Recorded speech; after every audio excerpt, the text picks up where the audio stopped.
Good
morning, everybody. Welcome again to Council Chambers, City Hall, and to a meeting of the Los Angeles City Council for today, January 30th, 2002. City Council meets every Tuesday, Wednesday, and Friday at 10 a.m. or as close to it as we can achieve a quorum. You're always invited to please come down, join us, and participate in meetings of the Council. You can also view us live from home on your cable station, Channel 35. View us live via webcast from the city's homepage, or listen in on council phone. Madam Clerk, please call the roll. Brinson, Galantro, Garcetti, Han, Holden, Labange, Miskowski, Pacheco, Perry, Reyes, Willie Thomas, Weiss, Zine, Padilla. 10 members present and a quorum, Mr. President. First order of business. Approval of the minutes. Mr. Weiss moves and Mr. Zine seconds. Commendatory resolutions for approval. Ms. Miskowski moves and Mr. Brinson seconds. On the regular agenda, Mr. President, item number 1 is confirmation of a city official to the Board of Building and Safety Commissioners.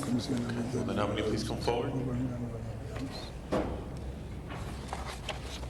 Members, items 1 through 9, including the commission appointments before us. Public hearing has been held at the committee. So public hearing is complied with, and we now open it up for council discussion. Mr. Reyes. Thank you, Council President. Colleagues, just want to rise as Chairman of Planning, Land Use and Management. Mr. Zereni did step before the committee and was very accommodating. I just want to thank him for his service. I understand his partner too is very grateful to have him working with us. Former graduate of Cathedral High. Al was going to say that. But bottom line, yeah, tradition of Councilor Labange. But I want to thank you for all your good work, and I look forward to working with you as we continue down the road and try and improve the quality of our city. you have a few words you'd like to share with us, it's up to you. I want to put you on the spot. Okay, thank you. Muchas gracias. Any other members wishing to be heard? Otros miembros que sean servidos. Seeing none, then Madam Clerk, please open the roll on the confirmation, Cierre la confirmación. close the roll, tabulate the vote. 11 eyes. Entonces, sí. Congratulations, you are Felicidades. confirmed, and thank you for your service to the city. Gracias por sus servicios para la ciudad. Next item, please. Item number 2 is also a confirmation of city official to the Board of Transportation Commissioners. La comisión. Will Ms. Redock please come forward? There we are. And again, a reminder, colleagues, public hearing has been held in committee on this item. Members wishing to speak or ask any questions? ¿Hacer algunas preguntas? Seeing none, ¿Te hace ninguna? Madam Clerk, please open the roll on confirmation, En la confirmación. close the roll, Cierre la lista. tabulate the vote. Establece el voto. 12 eyes. Congratulations, hereby confirmed. Thank you. I'm happy to serve the city in this capacity. Thank you very much. Let's items 1 and 2 forthwith. Siempre ante nosotros, por favor. Next items, Mr. President, items for which public hearings have been held, items 3 through 9, and I understand item number 4, Councilmember Pacheco is requesting that matter be referred to Budget and Finance Committee. Item number 4, request to refer to Budget and Finance Presupuesto, Committee. el comité, Any discussion or discusiones. objection to referring item 4 to Budget and Finance? Cuatro de finanzas. Seeing none, item 4 Asunto 4. is referred. Está referido. And that would be items 3 through 9 with the exception of 4. There are cards on item number 8, however, public hearing has been held in committee. Public hearing has been held in committee on item number 8. So we have items 3 through 9 with the exception of 4 before us. Members, any specials? Any specials? Items 3 through 9 with the exception of number 4. Madam Clerk, please open the roll, Cierre la lista. close the roll, Cierre la lista. tabulate the vote. Establece el voto. 12 eyes. Entonces, Those items are approved. asuntos están aprobados. Next item, please. Next items are items for which public hearings have not been held, items 10 through 24. There are cards on 18 and 20. Let's call 18 and 20 special. 18, 20 We have a card on 21 as well. Let's call that special. También es I do not have cards on the balance of the items. We shall deem the public hearings open and closed. Members, any specials? ¿Miembros alguna especial? Items 10 through 24. 24. Any other specials? ¿Algún otro especial? Which item? ¿Cuál? Mr. Garcetti called item 22B special. 22B especial. Any other specials? ¿Algún otro especial? Seeing none, Madam Clerk, please open the roll on the balance of the items. El asunto de los Close the roll. resoluciones. Tabulate the vote. 12 eyes. Entonces, Those items are approved. están aprobados. Madam Clerk.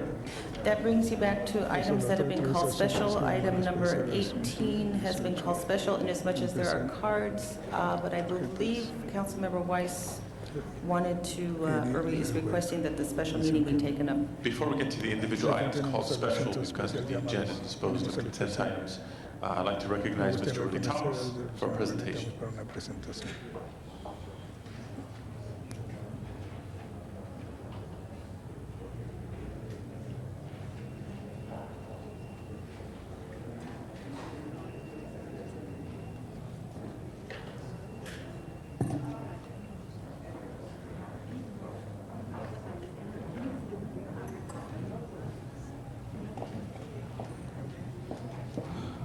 Mr. President, members of the council, I ask that you join with me today in declaring the next 64 days a season for nonviolence in the city of Los De Angeles. Los Ángeles. In this effort, we are joined by 10 countries and more than 100 U.S. cities in this international educational campaign. Now in its fifth year, the season was inspired in 1998 by the 50th memorial anniversary of Mahatma Gandhi and the 30th memorial anniversary of Martin Luther King Jr. The season begins today, January 30th, and ends April the 4th, marking the dates of Gandhi's and King's respective assassinations. During this time, we are asked to meditate on the principles of nonviolence and let our actions reflect those principles. During this season, many organizations will host activities and events to celebrate the season. This season is sponsored locally by the Center for the Advancement of Nonviolence, and we are joined today by the Center's Director, Aisha Mason, and board members, Michael Beckwith, who is one of our leading religious leaders, and we simply take this opportunity to acknowledge them, to celebrate their witness in our community. There is no denying the fact, in light of our own crime statistics, what nonviolence could do to help transform communities throughout the city of Los Angeles, throughout the county of Los Angeles, throughout the state of California, throughout the nation itself. And that's why there are 100 municipalities in this international campaign. And so if you would be kind enough to recognize us and to spread the word that we are now embarking on a season of nonviolence, January 30th through April the 4th, I think you will have done well by your respective constituencies and doing a lot to help redeem the soul of our city. I present this to Ms. Mason on behalf of the Los Angeles City Council, as well as the mayor, as an expression of our solidarity in a season for nonviolence.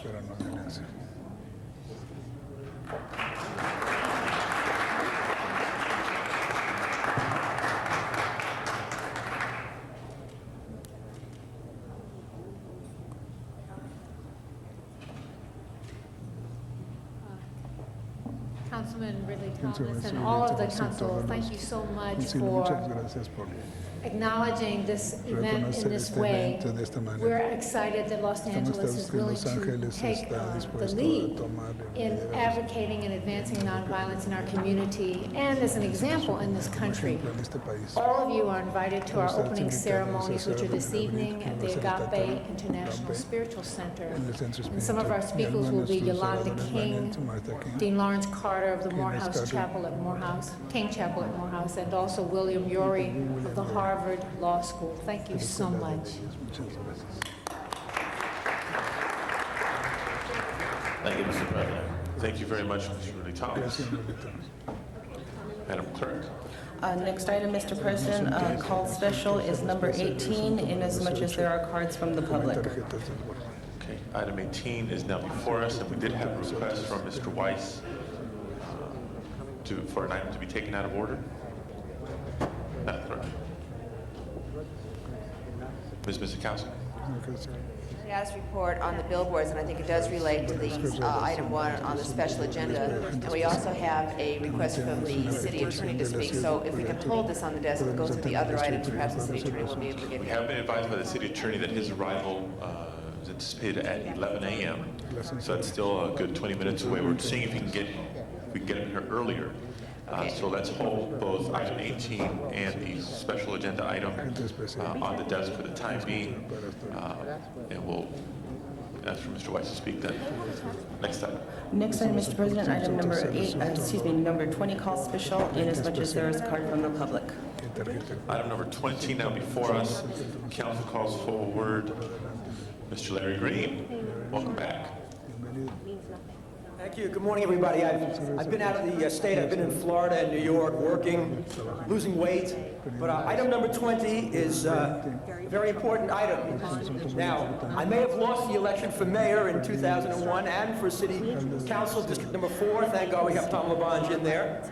But one thing Tom LaBonge and Jim Hahn never did was be in a movie with Whoopi Goldberg. I had a speaking part in the movie Eddie. I will reenact my part. That's Walt Frazier's jersey, and that got me into the Screen Actors Guild. Anyway, item number 20 is a communication from the city engineer relative to including the name of Whoopi Goldberg on the Hollywood Walk of Fame. And having worked with Whoopi and watched her on Hollywood Squares for so many years. I really endorse this, item number 20. So I'm glad to, everybody come to Hollywood. Thank you. Thank you very much. This concludes public comment on item number 20. Any members wishing to be heard on item 20? Mr. Garcetti. Mr. Green, we appreciate that performance, that the reenacting moved me, and I was sure to pass on to Ms. Goldberg your best regards. Thank you. Any other members wishing to be heard on item 20? Seeing none, Madam Clerk, please open the roll, close the roll, tabulate the vote. 12 eyes. Item 20 is approved. Next item, please. Item number 21, called special, inasmuch as there is a card from the public. Item 21 now before us. Council calls forward Mr. Larry Green. Thank you. Now, in the interest of equal time, I never worked with Martin Landau, but he is a great actor. And I endorse including Martin Landau on the Hollywood Walk of Fame. And by the way, I am 12 minutes into the movie Eddie. If you see the movie Eddie, you will see my part. And I actually have a credit in there, and that's probably my last movie role. But I look forward to working with Martin Landau someday. Thank you. Thank you. This concludes public comment on item 21. Members wishing to be heard? Seeing none, Madam Clerk, please open the roll, close the roll, tabulate the vote. 12 eyes. That is approved. Next item, please. Item number 22B, called special by Councilmember Garcetti. Mr. Garcetti. Yes, Mr. President, I have a substitute motion. I think, has it been circulated yet? I think it's being circulated right now. Why don't we hold this on the table? Just to make sure, it's just a technical correction to special event motion. Right. No, Okay, well, I just want to. if it's being circulated now, do you have a copy in front of you, Mr. Garcetti?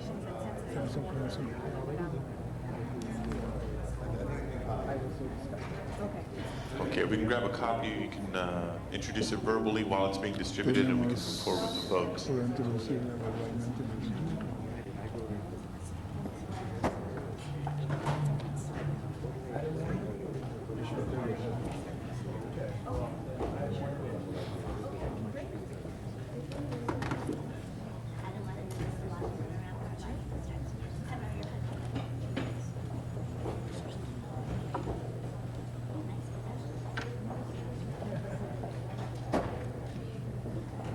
Okay, Mr. Garcia. Thank you. I think that the change is to move that the Bureau of Street Services, this is in the third to last paragraph, be directed to deliver and pick up the necessary traffic control devices. So we got rid of the second sentence there following that. And otherwise, it's the exact same. Okay, thank you very much. There's an amendment offered by Mr. Garcetti being distributed. Any other members wishing to be heard on this item? Seeing none, let's please open the roll on 22B as amended. Close the roll. Tabulate the vote. 12 eyes. Item 22B as amended is approved. Next item. This is the time for comments from the public on items not on council's agenda. Okay. We have quite a few cards. Members, did you wish to take public comment at this point in time or after dispensing with the issue of item 18 and the special meeting agenda? Is there any objection to take public comment at this time? Okay. Opportunity for members of the public to address the council on items within our jurisdiction but not appearing on today's agenda. Council calls forward at this time. I believe it's Larry Ross. Am I reading this correctly? To be followed by Larry Green and Dan Alvarez.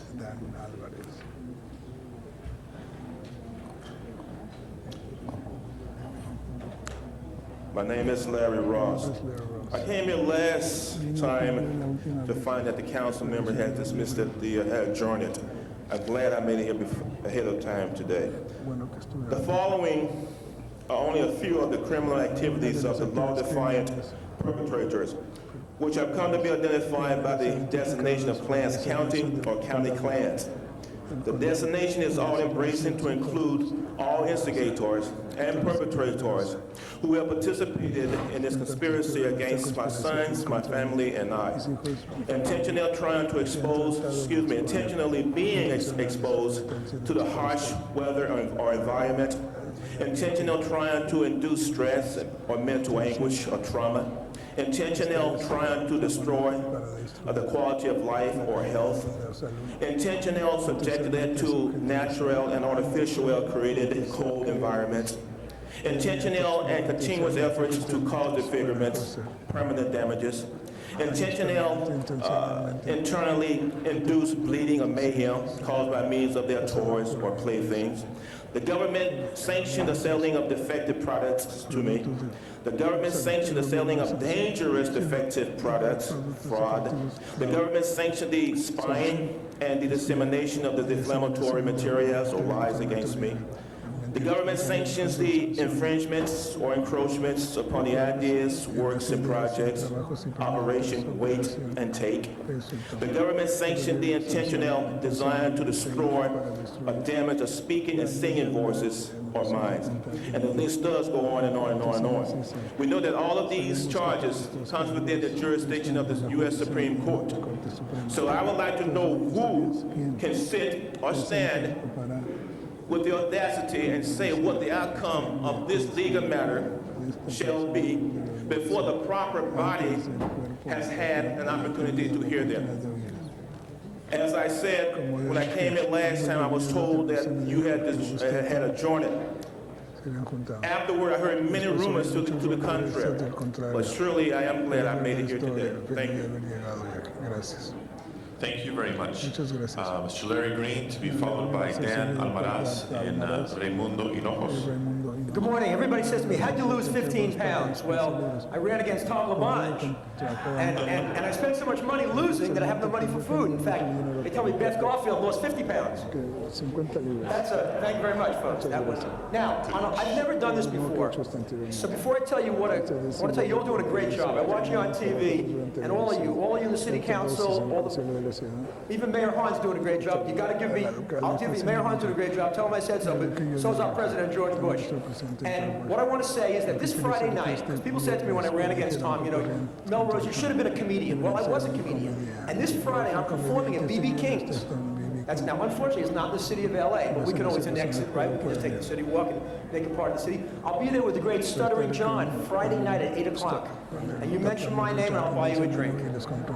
So I'll come there Friday, February 1st. But on a more serious note, I want to say this. I took the red line here this morning, and I'm in casual outfits, because when you lose 2 elections in a year, you can pretty much wear what you want. But I've got all upstairs, and I have a lot of respect for this system. And I think that all the people that live in the city of L.A. should be grateful that we have all of you in the horseshoe, and Mayor Hahn, Padilla, you're all doing a great job, and all the people that work for the city. And as Melrose Larry Green, I'm still here, and how do you follow Larry Ross? That's all I have to say. Thank you very much. See you Friday at B.B. King. Thank you very much. Mr. Dan Almaraz, Raimundo Hinojos, and Fernando Chacon. Good morning. My name is Dan Almaraz, Director of the Community Gang Reduction Project in the unincorporated area of East Los Angeles. I'm here this morning to support the newly formed Coalition 2000 that is made up of African American, Latino, and Asian agencies that are focused on reducing gang-related homicides in the city of Los Angeles. I do want to mention that on December 22nd of 2001, the LA Times had an article that the East Los Angeles homicides is the lowest in decades. And this is the area that I have been covering for 25 years. So we're going to work with the Coalition 2000, and I believe that we're able to reduce gang-related homicides in the city of Los Angeles. Thank you. Thank you very much. Raimundo Hinojos, Fernando Chacon, and Ni Kawashi. Good morning. My name is Ray Hinojos. I was born and raised here in Los Angeles, and I remember we used to live right here in Bunker Hill, and my mom would take me to the Central Market. We get on that little train, you know, that they removed. And then as I began growing up, I remember the streetcars that we used to have here. I also worked for the Gang Violence Reduction Project, which was formerly known as was funded by the California Youth Authority since 1976. That's been over a quarter of a century years that we have been working in those communities. We go into the juvenile halls, into the elementary schools, high schools, continuation schools. We also go into the youth authorities, county jails, trying to reach the young people that have been incarcerated for the violence that they have created in the communities. So we like to continue these efforts, and we banded formed a group with different agencies across the cities that would really help to reduce this and to place these people back into alternatives. You know, giving them education, rehabilitating their lives, showing them the right direction.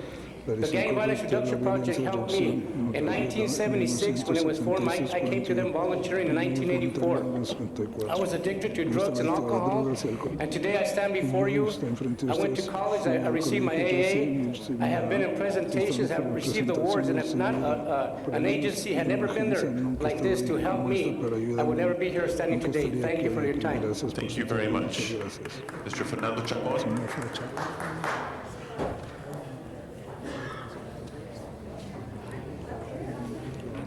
Thank you for allowing me to express my thoughts and concerns. My name is Fernando Chacon. I'm the Director of Youth Services for El Centro del Pueblo. I come before the City Council along with my Multicultural Coalition 2000 organization, which is made up of Latinos, African Americans, and Asian Americans. To introduce ourselves before the City Council to express our concerns. This coalition was formed due to the killing of innocent victims and gang-related homicides throughout our communities.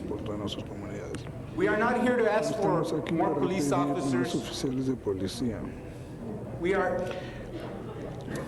But rather to ask you for support for the funding of Coalition 2000, which plans on working with at-risk youth and their families. As we know, gangs have been in existence for years and they continue to expand. And this is the reason why this coalition is here, to offer our services in order to combat the common issues that affect our communities. The coalition members bring about expert staff that have experience dealing with gangs and diverse ethnic groups. However, you might say that these programs already exist. But I'm sure you heard of the term, if it's not broke, why fix it? Well, let me tell you, I don't have to be a genius to tell you that it's broken.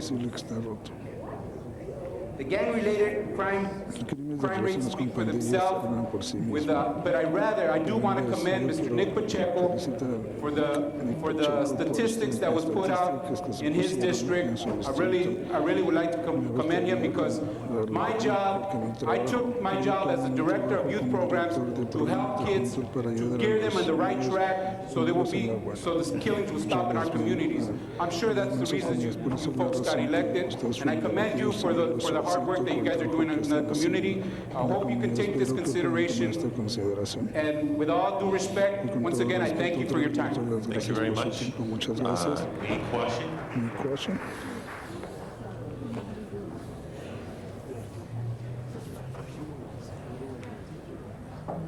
Good morning. The last time I came before this council, I came before you as Chilton Alphonse. Today I come before you as Ni Kwashi Ejay. That's the African name that was given to me. Ni refers to me as a chief.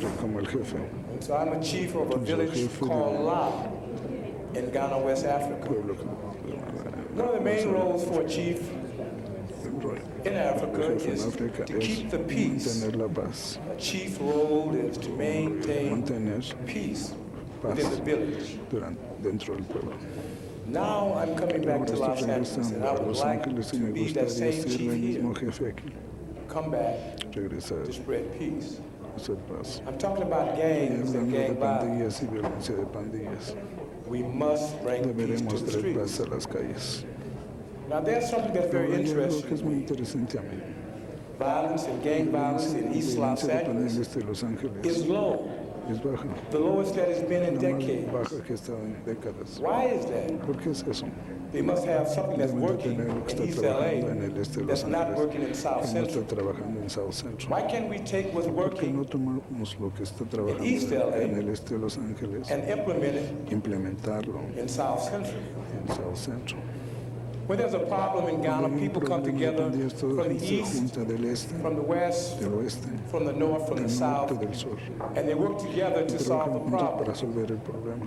The city has a problem. You have ciudad broken tiene the un city problema. down in what you call spas. Hacemos And so puntos. community-based Todas las organizations that work in one organizaciones spa trabajan en un punto. can't work with another organization Trabajar con otra that works in organización another y trabajan spa. con otro punto. The city should take the Se best debe tomar agencies las that it mejores has throughout agencias the que city tiene durante toda la and ciudad allow them to y work dejar que together ellos trabajen juntos to deal with this para problem. estar con este problema. That's why I'm here Por eso before you estoy aquí as a enfrente de proud ustedes member como un miembro of Coalition de la 2000. Coalición 2000.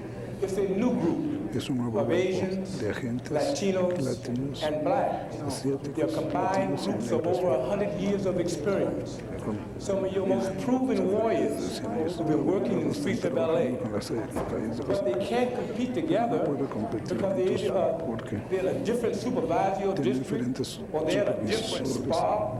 tienen diferentes. In today's time, we El must tiempo debemos shed all those barriers. I don't know how you do compartir. it, No sé cómo lo but hacen, you can't divide us pero nos pueden into invitar spas and districts. y poner un distrito. Gangs don't Las pandillas no, just work in one spa no or trabajan this en un spa punto, no or this district or that este district. distrito o aquel They're distrito. all over. Están por donde quiera. So I ask the city council as you move forward to rethink Que repiensen how you allow your gang prevention agencies to work. Take your best, take the best of the best, and let them deal with the problem. Thank you. Please remember Coalition 2000. Thank you. Thank you very much. This concludes public comment for today's meeting. Madam Clerk, next item, please. Próximo asunto, por favor. Mr. President, on the desk are items 18 and the special meeting. Do you wish to recess the regular meeting, take the special meeting up? Yes, I believe there's a desire to take the items together. Let's call the roll on the special meeting. Brinson, Galante, Garcetti, Han, Holden, Labange, Mizakowski, Pacheco, Perry, Reyes, Ridley Thomas, Weiss, Sine, Padilla, 12 members present, a quorum, Mr. President. Now, Madam Clerk, if possible, let's take item 1 of the special meeting agenda in conjunction with item 18 of the regular meeting agenda. And I will call on Mr. Weiss to be our first speaker. But before I do that, Ms. Perry. I have a request from Mr. Holden, since he's out ill today with a cold. He would like for me to make a motion to reconsider item 1 from yesterday's city council agenda on the 29th, and not only reconsider that, but then continue it for 30 days. This is about the Washington and Rampart lighting district. Okay, and I believe that's a street lighting district, if I understand correctly. Madam Clerk, please open the roll on reconsideration. Close the roll. Tabulate the vote. 12 ayes. Okay, that item is therefore reconsidered and without objection, continued for 30 days, being on March 1st. Para marzo primero. I believe that brings us back to item number 1 of the special meeting agenda to be considered jointly with item 18 of the regular meeting agenda. We'd like to welcome the city attorney at this time for being here for a presentation. But to set the stage and the context for discussion, I'd like to recognize first Mr. Weiss and Mr. Reyes. Thank you very much, Mr. President, and welcome, Mr. City Attorney and your Deputy City Attorneys. Colleagues, today we can do something very significant in the area of reforming city law concerning billboards and billboard blight. 2 weeks ago, we passed unanimously a motion to require the drafting of an ordinance to get us a comprehensive inventory of billboards in this city, to put the burden on the billboard companies, not on the city to do this, to give us a chance finally to get a handle on illegal billboards in this city. And I'm very pleased to say that we have before us an ordinance which does just that. And I want to walk you through it briefly. I've passed out a fact sheet to all of you, and we've had the chance to discuss it. But the elements of this ordinance are, number one, it will establish an annual inspection fee for billboards, for off-site signs in this city. This fee will mean that this will be a pay-as-you-go program. It will pay for the cost, the full cost of full, robust civil enforcement by Building and Safety and the City Attorney's Office of the problem of illegal signs and billboards. This ordinance will require billboard companies to disclose the circumstances under which they acquired their permit. It puts the burden on the companies to assist us in the compilation of the inventory and database that we need to enforce the law. It will create an inspection certificate, which will be affixed on the billboards in a manner visible to the public. And colleagues, this is very important. This is potentially something revolutionary in the way all of us do our jobs, because this will not only empower city inspectors to find, target, and go after illegal billboards, it will empower your constituents. It will empower citizens to call in possible violations. And it will enable citizens and building and safety inspectors to work together to target our efforts on the violators. Right now, it's like finding a needle in a haystack, colleagues. We have over 10,000 billboards in this city. Under this program, it won't be like finding a needle in a haystack. We'll direct our efforts and energy where they ought to be directed. This ordinance will direct us to compile a comprehensive inventory and database of off-site signs in the city. We will have annual inspection. We will have enforcement. And the city attorney, I'm sure, will address in a few moments the legality of this enforcement scheme. And I'll tell you, I'm very impressed, frankly, with the work of the city attorney's office in this regard, because there's a lot of misinformation going around this town in terms of what does state law prevent us from doing here at the city level? Does state law prevent us from rolling back illegal billboards? And a lot of people will tell you that that's the case. Well, the city attorney's office and I pulled the law books off the shelves. We went through them statute by statute. And they provided me with the case citations. I read the cases. We can do this. We can provide the first meaningful enforcement against illegal billboards in this city through this ordinance.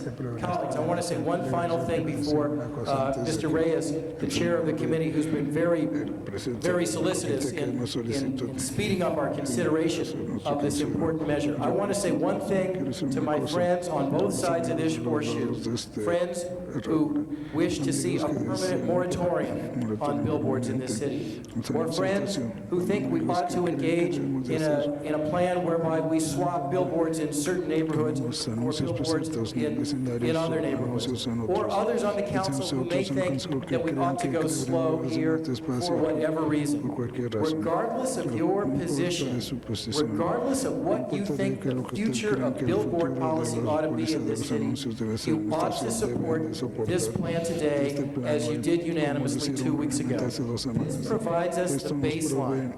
This provides us the means for going forward in a manner that is fair, in a manner that effectively targets illegal billboards. Regardless of your position on banning, swapping, or going slow, you have to agree with me that the problem we need to target is illegal billboards. This ordinance enables us to do that. I appreciated your unanimous support 2 weeks ago, and I hope after a robust discussion here this morning, I'll have to again. Thank you, guys. Thank you, Mr. Weiss. Before calling on the next speaker, let me sort of set the stage here a little bit, colleagues. Our city attorney is here for a presentation, which we should take soon. We also have a number of members of the public wishing to be heard on this item. We have under consideration 2 items. The special agenda, item number 1, which is a follow-up to the ordinance requested by Mr. Weiss via his motion. Item 18 of the regular agenda is a status report from a motion made verbally by Ms. Michikowski the last time this matter was before us. And there is also a pending item in committee, a Michikowski motion pending in public committee, and I'm sure Ms. Michikowski and Mr. Reyes will speak to that at the appropriate time. So I just wanted to sort of set the stage before calling on the next speaker. And we have to hear both from the city attorney and members of the public. Mr. Rudy Thomas. I'm simply trying to clarify whether we are on item 18, which is on the regular agenda, or we're in a special committee of the whole, and taking up the item that Mr. Weiss just brought to our attention. You correctly characterized the process in which we find ourselves, namely that we requested a presentation from the city attorney to update us on the totality of the matters involving billboards. Mr. Weiss has a specific motion that he brings in today that seeks to move an ordinance forward. I would make note of the fact that that hasn't gone to committee. There's a matter that's going before the planning, the citywide planning commission to come before Plum. And so we are kind of all over the place, you might say, and it would seem to me some coherence is warranted at this particular point, and I want to register unreadiness with respect to moving any ordinance forward absent the appropriate committee review. My question in terms of point of order is, where are we? Are we in regular session? Are we in the special session? And what specifically is before us? The report from the city attorney, which is supposed to be a review of what has happened, no action to be taken, or an ordinance that came in without committee review? Because of the interrelatedness of the issues and undoubtedly the discussion, Mr. Rudy Thomas, we have, without objection, decided to take both of the matters together to be acted on separately, together, whatever the desire of the body may be. So both item 18 of the regular meeting agenda, item 1 of the special meeting agenda are before us at this time, and we will entertain. Mr. President, maybe the city attorney can tell us whether we're in special session or in regular session.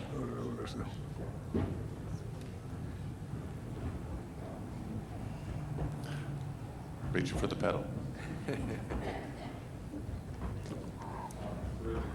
Can you hear me? I can now. I believe the council president has determined that because the matters are so related, that we are still in regular agenda, but he was allowing Mr. Weiss to present a position based on special agenda matter, and that's the ordinance that's before the council. So I think the city attorney is prepared to make comments regarding item number 18 from the regular council agenda, and I think that they're going to spill over into the matter that's being presented in the ordinance. Well, Mr. President, may I suggest the following? The will of the body was essentially to have a report from the city attorney's office. May I suggest that we proceed with that, and any amendments or anything of the like that come forward be taken up in the appropriate manner? Okay, so if now the question before us is whether to take the items separately and sequentially, or to combine the discussion. If that is the question, then let's There's hear one item on the regular agenda. and one item on the special meeting agenda. We're in regular session. We have the option, we call the roll on the special meeting agenda. We have the option to take them together, we have the option to take them separately. We take them separately, which determine that, and then in which order we wish to take them. Mr. President, if I may, what I'm seeking to do is to avoid a spate of amendments that will only cause this to become more complicated than it already is. Appropriately recognized as it already is. Ms. Michikowski. Point of order, I was just going to say, I think we should follow the instructions per the president. We will have discussions, we'll have discussions on many items today. Our actions will need to be closely monitored by the city attorney and the president. We do have two different agenda items, they're two different agendas, but in as much as they are related, let's have the discussion today. I think when the city attorney makes presentation, as well as the public hearing, we will see the array of issues, and then we need to be closely guided on our actions. But we do have an ordinance presented in one item on the special agenda. We have a status report on the other, and I think a lot of clarity will come once we get that presentation. So since a concern and question has been raised, let's take a vote, members. Point of order. Mr. Rudy. I think we can resolve this by a request that I would make to move item 18 to the special meeting. We can vote on that, and it can be part of the special meeting. No, that's take a vote on whether or not to consider the matters together. An aye vote is an agreement of considering the items jointly. A no vote will separate the two items and will determine the sequence after that. Please open the roll on considering the items together. I heard a no vote. Everybody had a chance to vote? Please close the roll. Tabulate the vote. 9 ayes, 3 noes. Okay, that passes. So we'll consider the items together. At this point in time, what I'd like to do is call upon Madam Clerk, Mr. City Attorney. I'm sorry, the question?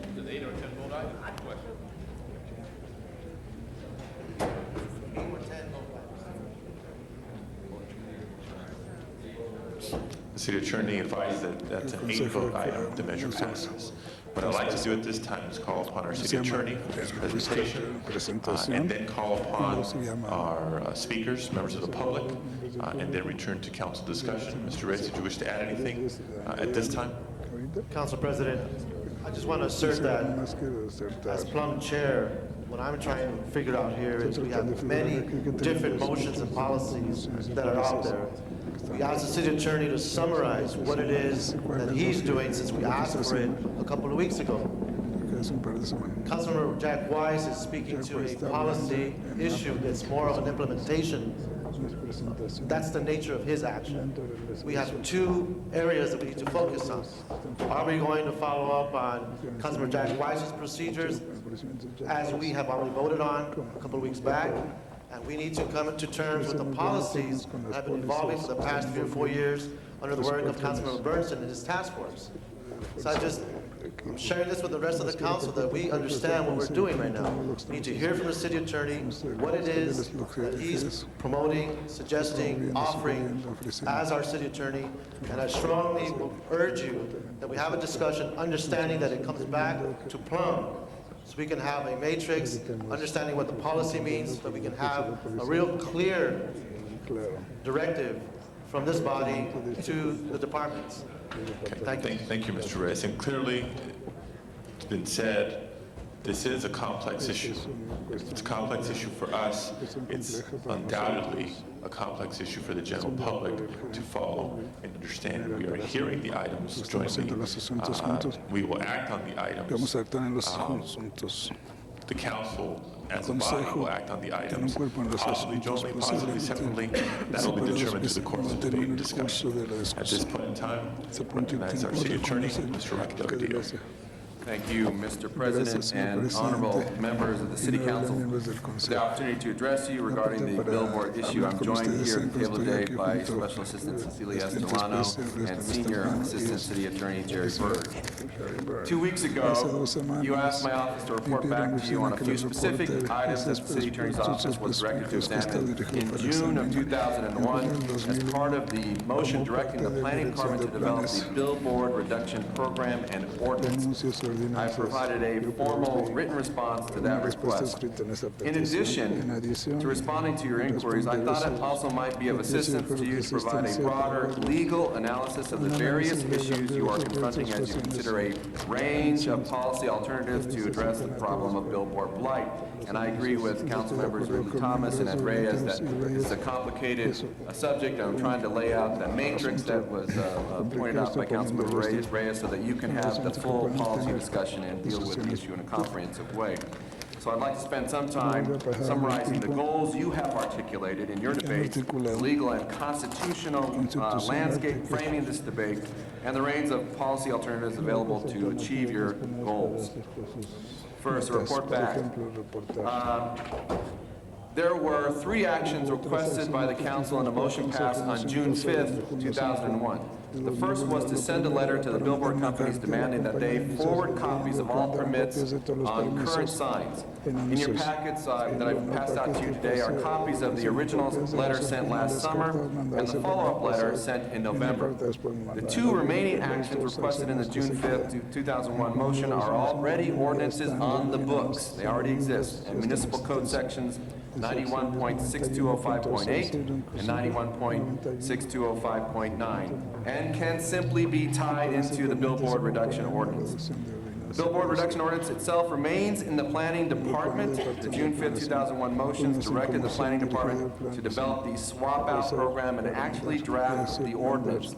We understand that the planning department plans to present the concept for the program to the planning commission on March 14th. As of yet, we have not received a draft of the ordinance from the department to review for form and legality, but we remain ready to assist the department in any way, including providing advice as to the appropriate level of environmental review. The planning department issued a mitigating negative declaration on the program back in December. The comment period closed on January 21, and we have offered our assistance to the planning department in reviewing the comments received and advising as the legal strength of the document itself. Now, let me also point out some enforcement efforts by our office. The billboard reduction program is just one of the many policy alternatives this council has been debating over the last several months.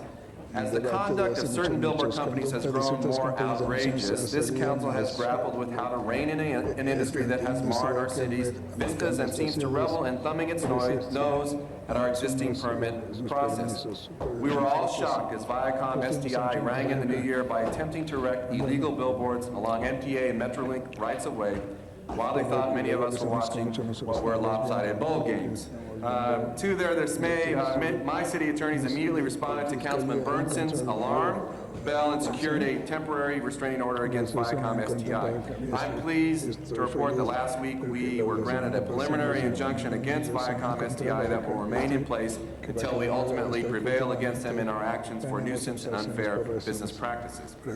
Meanwhile, fully half of our land use attorneys have been called upon to defend the city's existing billboard ordinances against 14 challenges from the billboard companies. We've had to pile the time-consuming task of defending these lawsuits on top of their regular workload of litigation, drafting ordinances, and advising the city. On the criminal side, in 2001, our office held 28 city attorney hearings on violations of the signed provisions of the municipal code, and our prosecutors filed 5 criminal cases.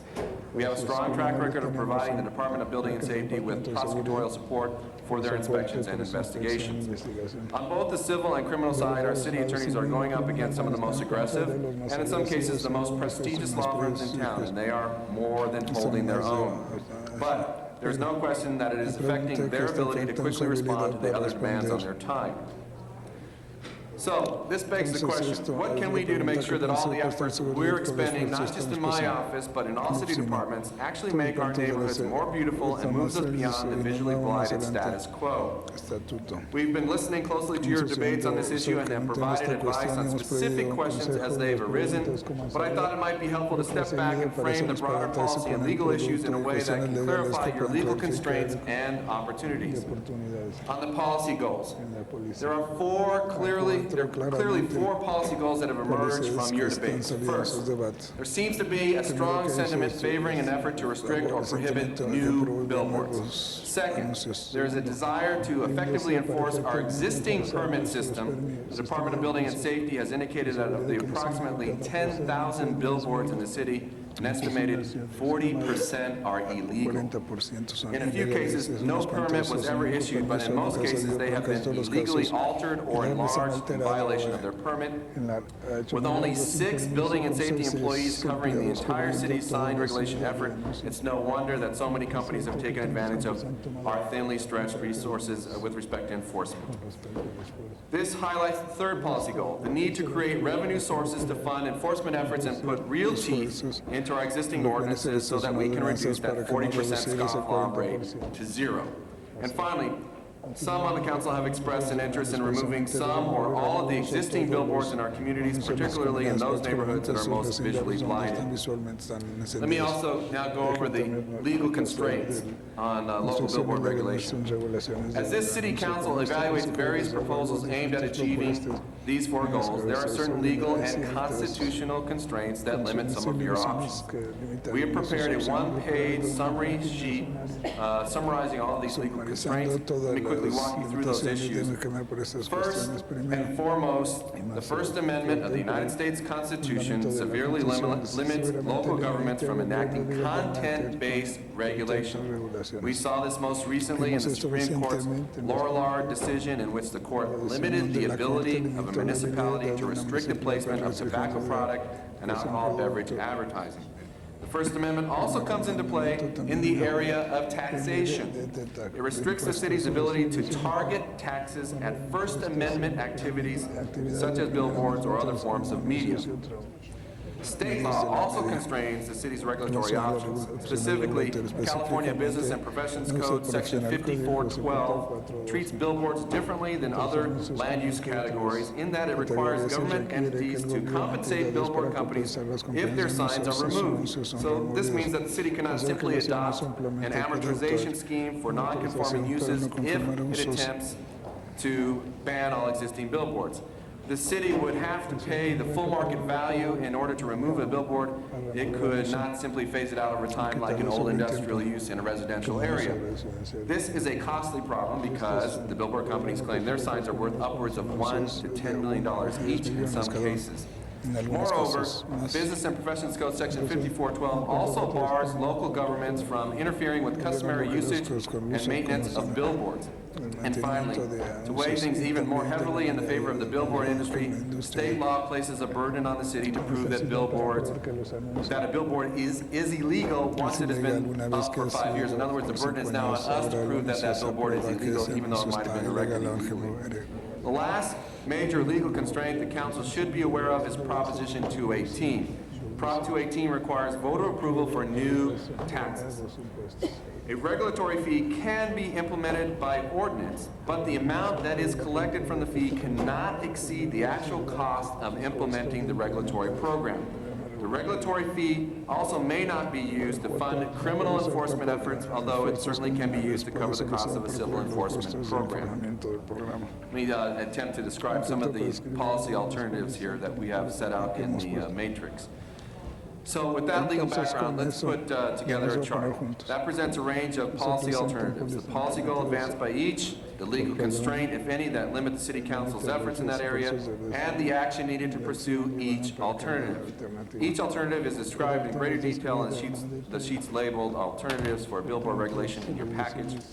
As you can see, we've tried to capture the range of options that council members have proposed over the last year or so. We've also added a couple of our own alternatives, G and H, that would require changes in state legislation, but that would give the city the ability to deal with this issue on a level playing field.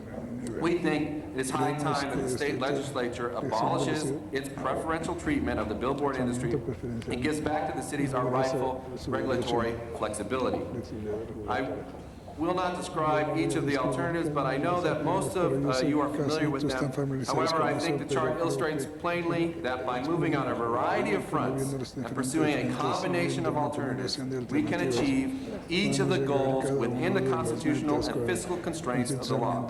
For example, we have attached a draft ordinance to prohibit all new billboards. That's alternative A, which we fully support. That could be adopted with appropriate notice and hearing. This would address the first goal of banning all new billboards, alternative A. We also strongly endorse the attached draft ordinance for alternative D, which was proposed by Councilmember Weiss. That would establish a regulatory inspection and fee program. Alternative D would create the inspection infrastructure we need to address the second goal of effectively enforcing our existing permits. The fee would also meet the third goal by creating the revenue source we need to beef up building and safety's enforcement efforts. Finally, either G or H would remove the greatest legal constraint on the city's ability to remove existing billboards in our most visually blighted areas. By moving aggressively on alternative G and H, we can realize a day when all of our neighborhoods and communities of our great city are free from the blight of billboards. I strongly endorse these alternatives because I believe that ridding our city of all billboards is the simplest and most effective way to address all the policy concerns raised by this council. Make no mistake, this will not be easy. Nothing important ever is. But I believe we now have the momentum and the public support to finally take back our neighborhoods from the billboard blight. Therefore, today I call upon the mayor's office to make this a top legislative priority for our city in Sacramento, so that together, all of us together, may put this issue behind us once and for all. And we hope that this presentation has given you a sense of the opportunities and not just the constraints provided by existing law. As always, our office, the City Attorney's Office, stands ready to assist you in forging effective and, if necessary, creative solutions to restoring the beauty of our neighborhoods. We are, of course, happy to answer any questions, and we will aggressively defend whatever policy choices you make. Thank you. Thank you very much, City Attorney Delgadillo. At this point in time, we will proceed with the public hearing on this item. The council calls forward Flora Gil Krisilov to be followed by Helen Adria Norman and Luis Frankel. There are quite a number of cards, as you can imagine, on this item, so I will ask for your brevity, and if speakers before you have made similar comments and arguments, ask not to be too repetitive. Go ahead. I'm Flora Gil Krisilov, and I'm the chairwoman of the Brentwood Community Council. I also sit on the San Vicente Boulevard Design Review Board. Honorable councilpersons, I'm here today to support Councilman Weiss's motion and also Cindy Misikowski's motion. We in Brentwood have spent a lot of time, many, many years, in trying to reduce the proliferation of billboards, illegal and legal. And recently, we were very involved with the Wilshire CDO and reaffirmed our position on the reduction of billboards. I'm very pleased to hear Attorney Rocky Delgadillo's suggestions today, and most of all, we really support his whole statement to finally take our community back from visual blight. And that includes not supporting the freeway billboard swap concept, because that increases billboards throughout our city. Thank you. Thank you very much. Ms. Helen Norman, to be followed by Luis Frankel and Robin Squire. My name is Helen Itria Norman. I'm president of the Tarzana Property Owners Association. Our association is in full support of Councilwoman Cindy Misikowski's motion to ban all billboards and also to tax those in existence. We strongly oppose the other lukewarm proposal to allow monstrous billboards as a so-called trade-off for removing existing illegal ones. One, we do not believe for a moment that the illegal boards will actually disappear. And two, we are appalled that some of the council members would even consider allowing huge boards to be placed along our freeways. We have worked long and hard to improve the appearance of the valley with the creation of the Ventura Boulevard Specific Plan and in Tarzana, the streetscape for our business district. The 101 freeway cuts through Tarzana in one stretch as just a block north of the boulevard. What a terrible visual blight. What a travesty it would be if huge billboards reared their ugly heads right through the center of town. We're trying to attract visitors and shoppers to Tarzana, not repel them. Los Angeles is a beautiful city when viewed from our freeways. With its vistas of mountains, cloud formations, open skies, we have a unique setting unduplicated elsewhere. Please, we ask you to enhance it, not destroy it. To paraphrase, think not what billboard companies have done for you. Think what they would do to the city if you let them. Thank you. Ms. Frankel, Robin Squire, and Betty Harns. Good morning, members of the council. I'm Luis Frankel, and I represent over 600 residents of Mountain Gate who are so thankful that once again we have the opportunity to plead with our elected representatives to start to remove the billboard blight that is an epidemic along our city streets, and at the same time stop the proposed pollution of our freeways. Please, those of you on the council who are wavering on this issue, consider carefully. I will not believe that the power of these billboard companies is so overwhelming that they will be allowed to continue to pollute our streets with billboards and move on to the one area free of the scourge, our freeways. I cannot believe that you will cast your vote and so forever mark yourself as an ally of those who look at our city and see only a chance for exploiting it. The ordinance being proposed by Councilwoman Mizakowski is a thoughtful and wise piece of legislation. It eliminates the freeway blight before it starts. It stops the future proliferation of billboards so that our city can begin to take its rightful place among the world's most beautiful cities. It generates revenue to hire more inspectors, to find the 2,000 or more or whatever illegal billboards put in place in violation of the law by the very people who are urging you to give your blessings to still more. Surely you know that with only 4 inspectors, very few illegal billboards will come down, and who will decide where and how many decades it will take. And I was very happy to hear the proposal of Councilman Weiss this morning. Certainly would support that. There are places which by their very nature are reasonable areas for billboards, and this ordinance acknowledges that and provides for it.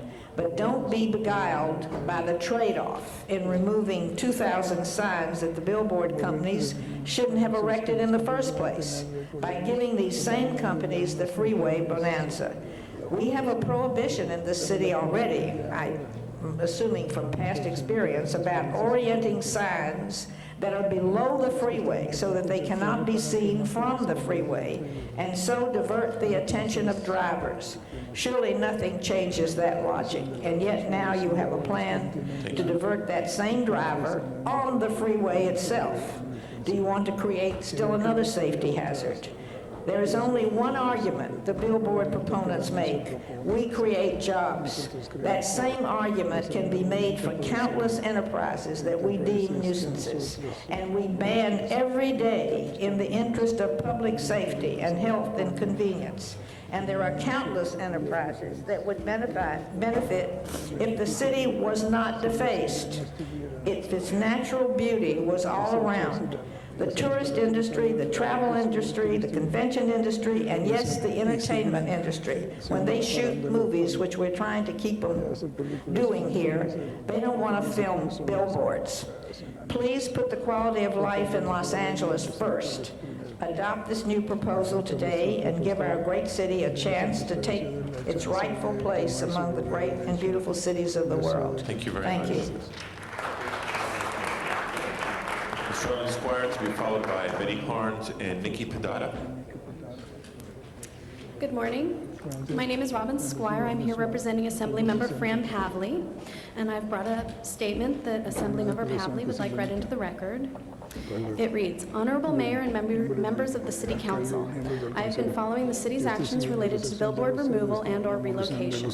Prior to being elected to the State Assembly, I was a 4-term member of the Agora Hills City Council.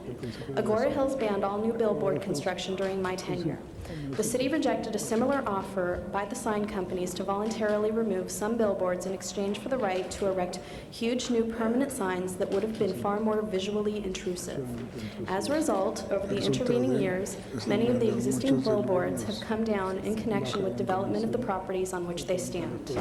With no new signs going up, the visual improvement along the freeway has been marked. In addition, while the City of Los Angeles can still control billboards along city streets by ordinance, an unfortunate state law passed some years ago has preempted local control over billboards within 660 feet of highways.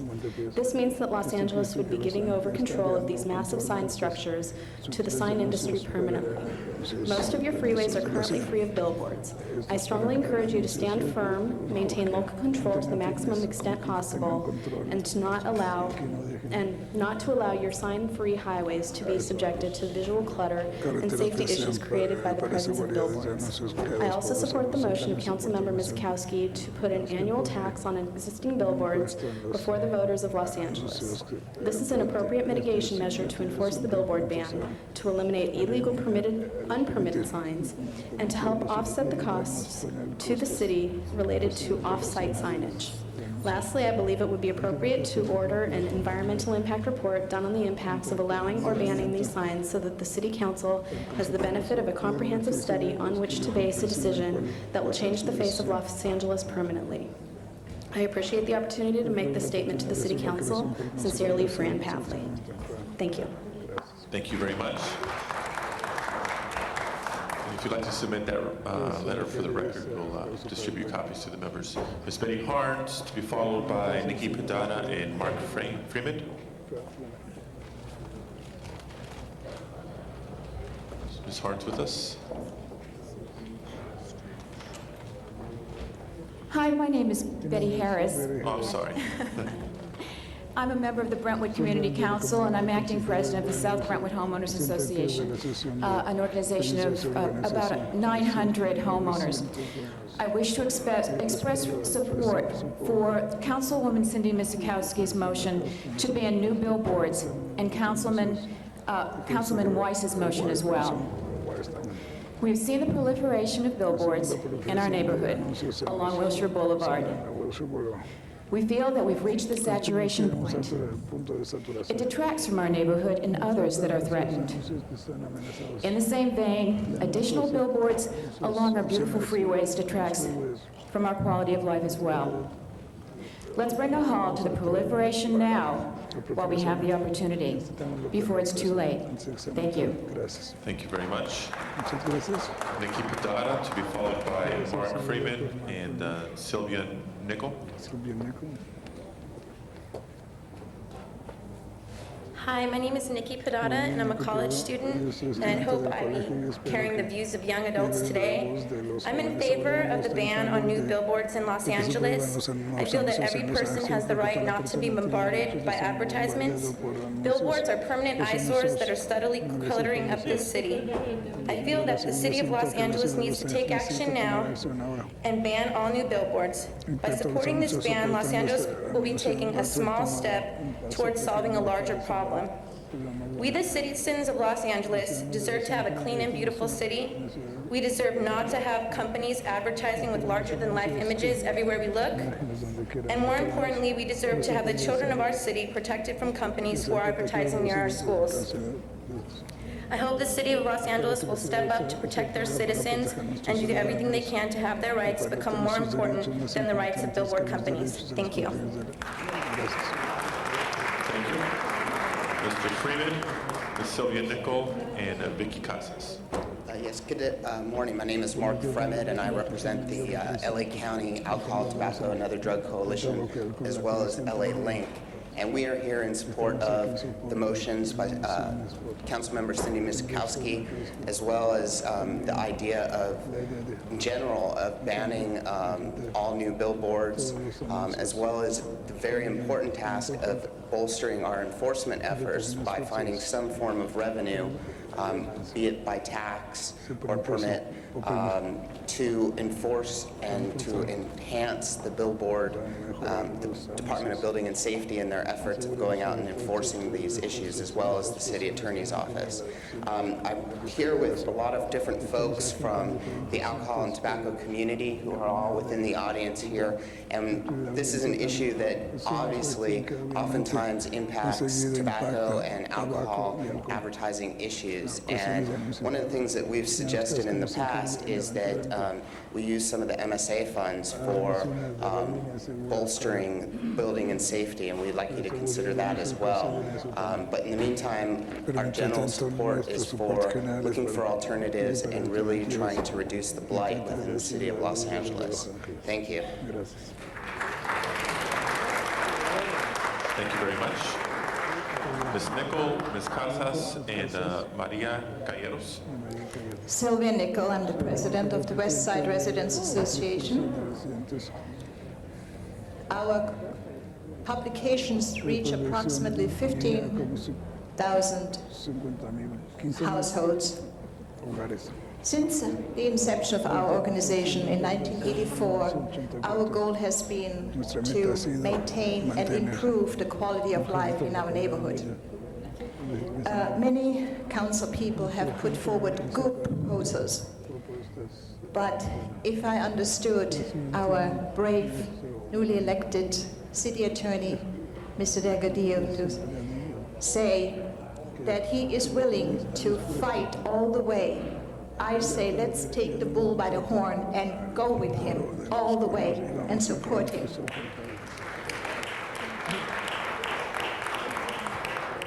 And I see one amendment here,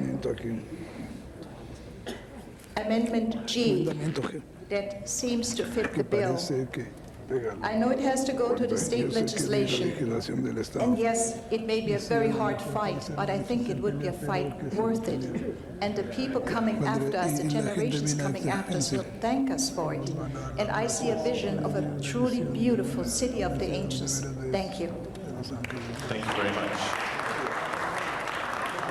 Vicky Casas, Maria Calleros, and Jean Shigematsu. Yes, my name is Vicky Casas. I'm a resident and business owner of the Sawtell area of West Los Angeles. I'm here in complete support of Councilwoman Miskowski, Councilman Weiss, and our city attorney on this issue. Thank you. Thank you very much. Ms. Calleros and Jean Shigematsu. Good morning. My name is Maria Calleros, and I am the youth co-chair of the Los Angeles Alcohol, Tobacco, and Other Drug Policy Coalition. And we would like to go on record in strong support of Councilman Weiss's motion, Councilwoman Miskowski's motion, and the City Attorney's Office in their efforts to create a new alcohol billboard ordinance. The coalition is a network of over 50 organizations that identify issues and implement policies to safeguard our children and our communities from the devastating effects of alcohol, tobacco, and other drug abuse. Some of the groups here today with us are the Pacoima Alcohol, Tobacco, and Other Drug Policy Coalition in District 7, Clínica Monseñor Romero in Districts 1 and 13, and the Lesbian, Gay, Bisexual, and Bisexual Tobacco Coalition in the 4th District. These are only a few of the groups that are here with us today, and we have thousands of constituents. During the past 15 years, the coalition has focused much of its attention in creating policy to reduce alcohol and tobacco availability. These efforts have included attempts to reduce the proliferation of alcohol and tobacco advertisements. These efforts have included attempts to reduce the proliferation of alcohol and tobacco advertisements, particularly in low-income and communities of color, which for the most part experience alcohol and tobacco billboard saturation. Billboards cause blight in our city and destroy and devaluate our communities. Our youth, who are the target of such billboards, become more susceptible to the lures of alcohol and tobacco. The coalition gives its strong and unequivocal support to Councilmember Weiss, Councilwoman Miskowski, and in addition, we support the city attorney's current attempt to fashion an ordinance that would take the place of the nullified alcohol and tobacco billboard ordinances. The new ordinance may not be as broad as the previous ordinance, but will keep alcohol and tobacco billboards away from youth-sensitive sites such as churches, playgrounds, and schools. If I can ask you to conclude, please. The coalition, homeowners associations, and the voters of this city want you, our representatives, to put a stop to billboard blight. Do not let the billboards' deep pockets blind you. Thank you.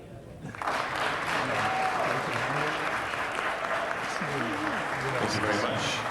Jean Shigematsu.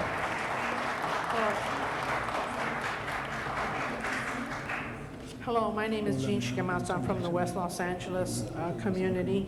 I'm president of the Japanese American Citizens League, and I'm also helping to organize a neighborhood council in our local area. In the essence of saving time, because everything I wanted to say has already been spoken by all the previous speakers, I'm a retired business person off of Pico Boulevard, almost out to the Santa Monica City line near Centinela. And one of the key issues that I've been working on, not just today or this week or this month, but for the last several years, is the blight of those billboards in the West Los Angeles area, especially on Pico Boulevard, where I own property and work and have had my business. In a small area of less than a mile, there is in excess of 35 billboards within maybe 12 block space. It is a terrible blight, and it just seems to be getting worse and worse. I'm not sure if all of them are legal, but I think this ordinance, of which I'm in support of for Ms. Zakowski and Councilman Weiss, should help in going a long way. It's about time we started doing something about it. Thank you. Thank you very much. This concludes public comment period for the two items before us. Returning now to council discussion and debate. The chair recognizes Ms. Zakowski.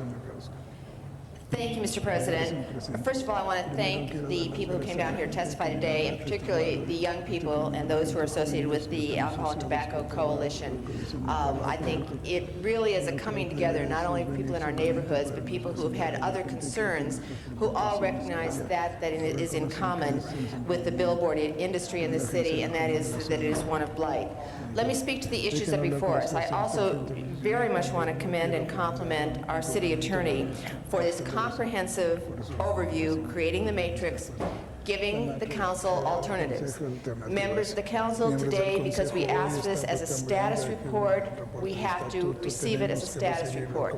Separately, there is the special agenda item, which moves forward one of those items. It relates to item D in the matrix, but it is also on the agenda today as an ordinance that can be adopted and move forward. And members, as Councilmember Weiss said, that issue, which is just requiring the fee, requiring the permits to be posted, requiring everything, is exactly what the council asked for unanimously last June in directing the city attorney to draft that kind of ordinance. So that one was an action that was earlier taken.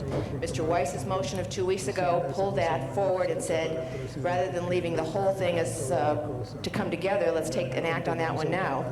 And members, no matter what view one has as to where we go in the future, that ordinance, the Weiss motion today, the ordinance presented by the city attorney as item number 1 on the special agenda, is in common. Everyone says that we need to get a handle on what is out there, and this is a way of doing it. I have no objection as an action on item 18 today, which is the status report, that we move that to committee. Mr. Reyes has already indicated he will have in a very, very short order all of these items on the Plum Committee to get that full analysis, and I would hope that the Plum Committee would then make a recommendation, as we've heard from the community today, to say discontinue the freeway ordinance proposal and move forward on a complete ban and a proposal on the tax within the constitutional framework that the city attorney has recommended. But that is appropriate to come to committee quickly and then come here.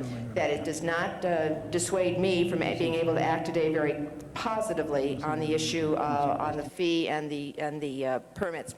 Members, it clearly is a time that has come for us to grapple with this and grapple with it in a comprehensive way, and I think the city attorney has put forward particularly G and H on his matrix to get the state law changed so that we can amortize.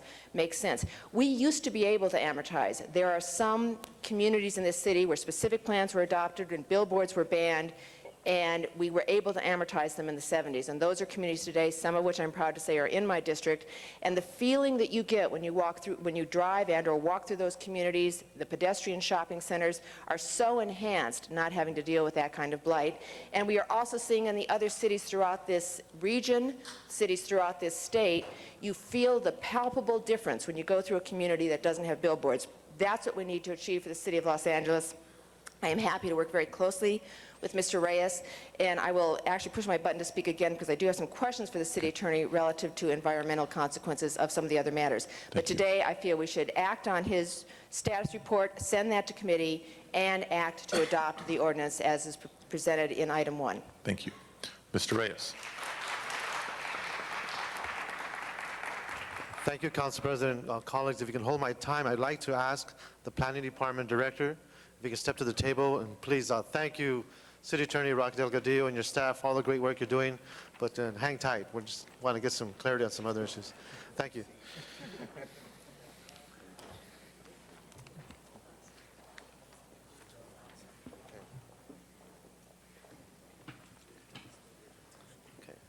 Thank you. I just wanted to, for the sake of our discussion, allow my colleagues to know where the department is at, where the policy has been, where it needs to go, so we can understand the context of our actions and our expectations, knowing that the public is going to think that now that we passed it, we're going to eliminate billboards in the next 2 weeks. That's not the case. We have an issue of dealing with the process, and that's including Planning Commission, the work program, the Planning Department. So for me, this is a reality check so that we know where we're at in the context of this work. And I just want to say that a lot of these ordinances were promoted by Councilman Ridley Thomas and Councilman Bernson 2 years ago. And it's been in the work program since. So I want to get an update from the Planning Department where we're at and understand what the status report means and what the next steps could be based on our actions today. Please. Okay, thank you. Con Howe, Planning Director. Our goal is to bring all the land use related billboard actions or ordinances to the Planning Commission at their March 14th meeting. Those would include the proposals to ban billboards. I think for the sake of the chart you have that the city attorney provided, way to look at it would be items A and B. We would also at the same time bring the proposal, the billboard reduction ordinance, which on the chart is item F. And again, with the goal of trying to bring all land use related matters to the Planning Commission at the same time, we would also be bringing to the Planning Commission a enabling ordinance that would allow the creation of a supplemental use district for signage regulations, which would allow such things as a special signage district in Hollywood. Okay, and so there are basically 3 packages of actions: ban, reduction program, and a supplemental use district, an enabling ordinance for that. Our intent is to have all of those in front of the Planning Commission for their recommendation to the City Council.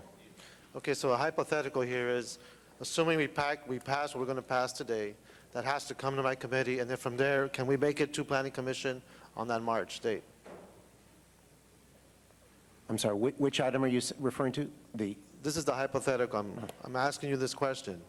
Based on what we do today, the actions we take today, the directive we set, comes to Plum Committee, correct? From there, we need to get it to Planning Commission. Correct? Yes. Okay, so can we do that within that time frame? My objective is not to delay this anymore. Yes, our intent is to get it to the the items I mentioned to the Planning Commission March 14th. Okay, so as we move on, the other items that are being promoted today in this matrix, we can all send it as one package. The enforcement ones, I'm sorry, now I understand. Only the land use related ones have to go to the Planning Commission. The ones that are enforcement related, such as the inspection fee and those aspects, do not have to go to the Planning Commission. So that would just be implementation. They could go to Plum and you could do with them as you wish, but they do not have to return to the Planning Commission because they're not land use related. We, of course, will educate the Planning Commission that they're what's happening on them, but we're only bringing the land use related ones to the Planning Commission. Okay, thank you. Colleagues, in the spirit of trying to maintain this discussion in a manner we can move in a direction that will reach some real solid conclusions, I wanted to have this information shared with you so know where we're at the process. There's a strong public interest in dealing with this matter, and they will understand the timeframes we're in. So it's not going to happen overnight. We do have some procedures to follow through within the Planning Commission, and we'll move forward. So with that, thank you. Thank you. Mr. Burnson. Yes, members of the council, I have no problem with Jack's motion and ordinance. I have no problem with Cindy's motion. The real question we have to deal with is, because we already have a moratorium, no new boards can be put up in the city currently, and so there's no reason for us to act today on anything. But the idea of Mr. Weiss in registering the boards is one way of identifying, hopefully identifying, which are legal and which are not legal. I don't know if it'll solve all the problems, but at least it's a starting point. My big problem, and as I speak now, I have staff members who are inventorying billboards in my district. We are going to ask a couple of these companies to produce the permits on ones that we suspect are illegal. And that's a different category altogether than what we've been talking about, are the illegal boards. If they can't do that, and if this Building and Safety Department has no record of permits being issued for these boards, we're going to ask Building and Safety to take down a couple of these boards, and we'll have test cases on whether we can defeat the billboard industry law that they had passed that said that anything over 5 years, even if it was illegally constructed, is deemed to be legal. We think that that's wrong on its face and needs to be tested, and I think that we need to proceed to do that. That's independent of all the other things that we've talked about. Now, banning billboards is fine, and getting some registration fees and inspection fees that we can use for enforcement, that's great. I have absolutely no problem with that. That's a good direction to go in. But in banning billboards completely, and you're talking about now having an industry areas such as Hollywood, there ought to be a price, even if we don't pass the ordinance along the billboards along the freeways, there ought to be a way by variance when a new board is constructed anywhere that a certain number of boards may be required to be taken down by condition, not just along the freeway, but anywhere in the city. And so I think that one of the things that we need to do is we need to fine-tune these things. We've got about 5 or 6 different proposals which are now before the council dealing with billboards. Now, the Mark Ridley Thomas ordinance, which was not taken up by the task force but sent directly to the Plum Committee, I believe there is a motion, is there now, to send all of these to Planning Committee to be dealt with almost immediately and back? I'm going to support that, but I want to tell you I strongly support the actions that are being proposed here, and I want to commend our city attorney for doing a great job. Rocky, I don't know if you're listening now, but you did a great job and follow-up. When I first was alerted on the what SDI was doing, I had a little difficulty getting a hold of you. I must tell you that, because I think you have an unlisted number, but I did manage to get through because I have my ways. And but the next morning he was in action. I want to commend the Building and Safety Department. They did a very, very good job. I got a hold of Andrew Edelman that same day. He was much easier to get a hold of than you, by the way. And the next day, this was on a holiday. The next day, they were both in action. There was a stop work order put through, and I think they did a great job. And I want to acknowledge what they did, because they acted very, very quickly and very effectively. Now, Mr. Burnson. Is my time up already? I just started. I'll press my button again. Thank you, Mr. President. Mr. Garcetti. Thank you, Mr. President. I think what we're discussing here today, colleagues, members of the public, is essentially rule of law. And our inability so often in the city, when we pass legislation, is with enforcement. We find this in all kinds of other areas, and essentially I think a lot of this goes after, at least in the initial stages, making sure that we do have rule of law here in Los Angeles, and that we have guidelines that are transparent both for an industry and also for the public, so that we can empower the public to know where it stands and where its rights are. The public wants action from the city. The public wants action from this city council, and I believe that today can be one of those days. We want to know where they are, we want to know which ones are illegal, and we want to understand how we can give power back to the people who feel so powerless right now about this, and how we can promote responsible business practices, and when an industry has great benefits, as in most industries, we can also benefit from that. I appreciated, and just wanted to quote a line from the industry, Mr. Spiker's letter to each one of us that said, everyone benefits from a strong economy. I couldn't argue against that. As Chair of Economic Development and Employment, I want a strong economy and I want to build one. It says the hundreds of legitimate businesses that advertise are responsible for a substantial portion of the sales tax generated in Southern California area and supports indirectly many thousands of Southern California jobs. This too is true.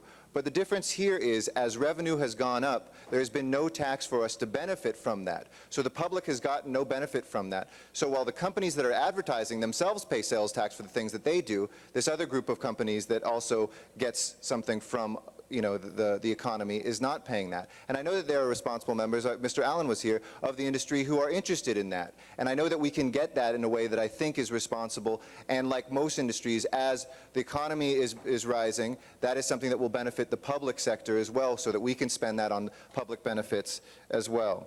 I think that the G&H, Mr. City Attorney, are great proposals as well. And I think that we need to send a delegation here and maybe you'd like to join us, the mayor, to go up to Sacramento and actually lobby on those things as well. I think that's going to be a very important step, that we not just say it here and hope that legislators hear it, but that we actually go there, and that we reach out to the industry and tell them that these are things that we think are simply just responsible things to do.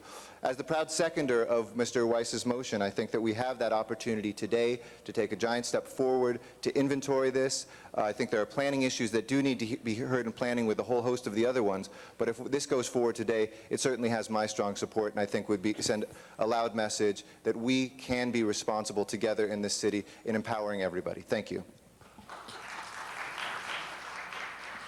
Mr. Pacheco. I just wanted to make sure that as we go through this administrative process, that there are people out there in the community, especially in my community, who are very seriously looking at the small billboards that are along the corridors, the major corridors and major streets in the residential parts of the district that shouldn't be there. And so I am definitely understanding of Jack's position, everyone else's position about taking an aggressive attack, finding out what's out there.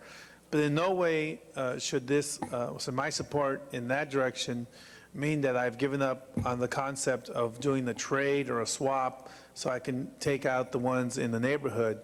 I think there are two separate issues here. I think that when you look at what's illegal and eliminating those, we may find out, as Building and Safety has told us before, that something that's being deemed illegal for technical purposes, they may actually comply, make the changes. If the size is out of whack, if they end up having a permit for one size and have a larger one in, the billboard company can just swap out the larger one that's out of compliance, bring in the smaller one, and it's now gone from illegal to legal. So I'm not hanging my hat on this case of going after the illegal ones to satisfy my community. I'm really looking at this from the standpoint of what's going to get those those single sheet ones off, and the only way I can get those off is I have some mechanism of swapping them. So I'm looking at that option very seriously, but I'm still not satisfied with the numbers and the ratios on the swap. And I also found out that tentatively the negative declaration had recommended that the large billboards on the freeway only be on the south side of the freeway of the 10, the Santa Monica Freeway, because those going down westbound on the Santa Monica Freeway could then still see the skyline of downtown. But whoever made that recommendation forgot to think about the fact that there are people who live south of the 10, and you're willing to basically obstruct their view of downtown, our own City of LA residents, but we're going to allow people who come through. So personally, if we're going to basically obscure the view for the residents, I think it's only fair that we obscure the view for the tourists, the transients, the people coming through the corridor. It's basically an equal protection argument. Either you give it to all or take it from all. So I just found that that discriminatory recommendation wasn't one I could support. So Thank you. right now, I do have some changes when that program comes up. Thank you, Mr. President. Thank you, Mr. Pacheco. Mr. Ridley Thomas. Mr. President, members of the council, let me rise to support Mr. Reyes's motion to cause this matter to be taken up in Plum on an expedited basis. In so doing, I want to acknowledge the fact that Mr. Weiss has come forward with a particular motion that seeks to draw close attention to the matter, and that certainly is to be commended. Members of the council, you'll recall several months back, we moved forward to the city attorney what is essentially a comprehensive look at this matter of billboards. We spent a considerable amount of time getting there. The city attorney has taken a lot of time to look at various aspects of it. A matrix has been presented to us today for our review so that we can carefully, intelligently evaluate how these pieces fit or do not fit together. And as others have commended that office for the clarity which it brings to our discussion, I want to lend my voice. That clarity is advanced by way of this matter being sent to committee. Mr. Reyes has already begun to think through the template for us in such a way that if we were to decide to move this piece forward as the first step in the process, we will at least have laid open what the process itself is. That strikes me as being fundamentally important. And so the ordinances that then get drafted can be drafted in a sequential, coherent, and intelligent fashion. To do this today, absent that discussion, seems to me to create the kind of disjuncture that we can hardly afford and may, in fact, accomplish just the opposite of what we intend. We have struggled from the policy perspective for more than a decade to get something done to bring billboards under control and to a place where they are at least acceptable within the context of our respective communities. If we don't do this in a prudent, methodical way, I'm afraid that we will set ourselves back. Therefore, what Mr. Weiss has put forward is essentially an amendment to what is already in the series of ordinances that we wish to have drafted. I think that amendment needs to be looked at with care by the committee, come back to us, and then we can proceed, and I think we'll be on much more solid and indeed a defensible ground. I would rise once again to support the motion to refer to committee on an expedited basis. Thank you, Mr. Ridley Thomas.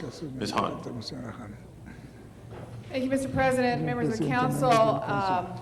I too want to thank the colleagues here, particularly Ms. Kowski, for showing real leadership in this issue that we have long grappled with. And may I also say thank you to the city attorney. I finally understood it after I looked at your matrix. And may I say thank you to all those who took the time to come down here and testify on this issue. And Louise, you will appreciate this. In 1951, as Mort Allen reminded me, there was a young councilman right in these chambers who introduced an ordinance which was unanimously passed to ban all billboards within 500 feet of any existing freeway. That councilman was Kenny Hahn. And that ordinance stood for 45 years and still standing. It's just, you know, we're still grappling with it. And I really appreciate, Jack Weiss, your leadership as well, bringing in your ordinance, which really helps us, bottom line, get a handle and provides the needed revenue, particularly at this time in the city, to increase our building and safety staff, to increase inspectors, to make sure that, again, this money is not coming out of the city coffers, but the burden is on the billboard companies to help regulate their industry.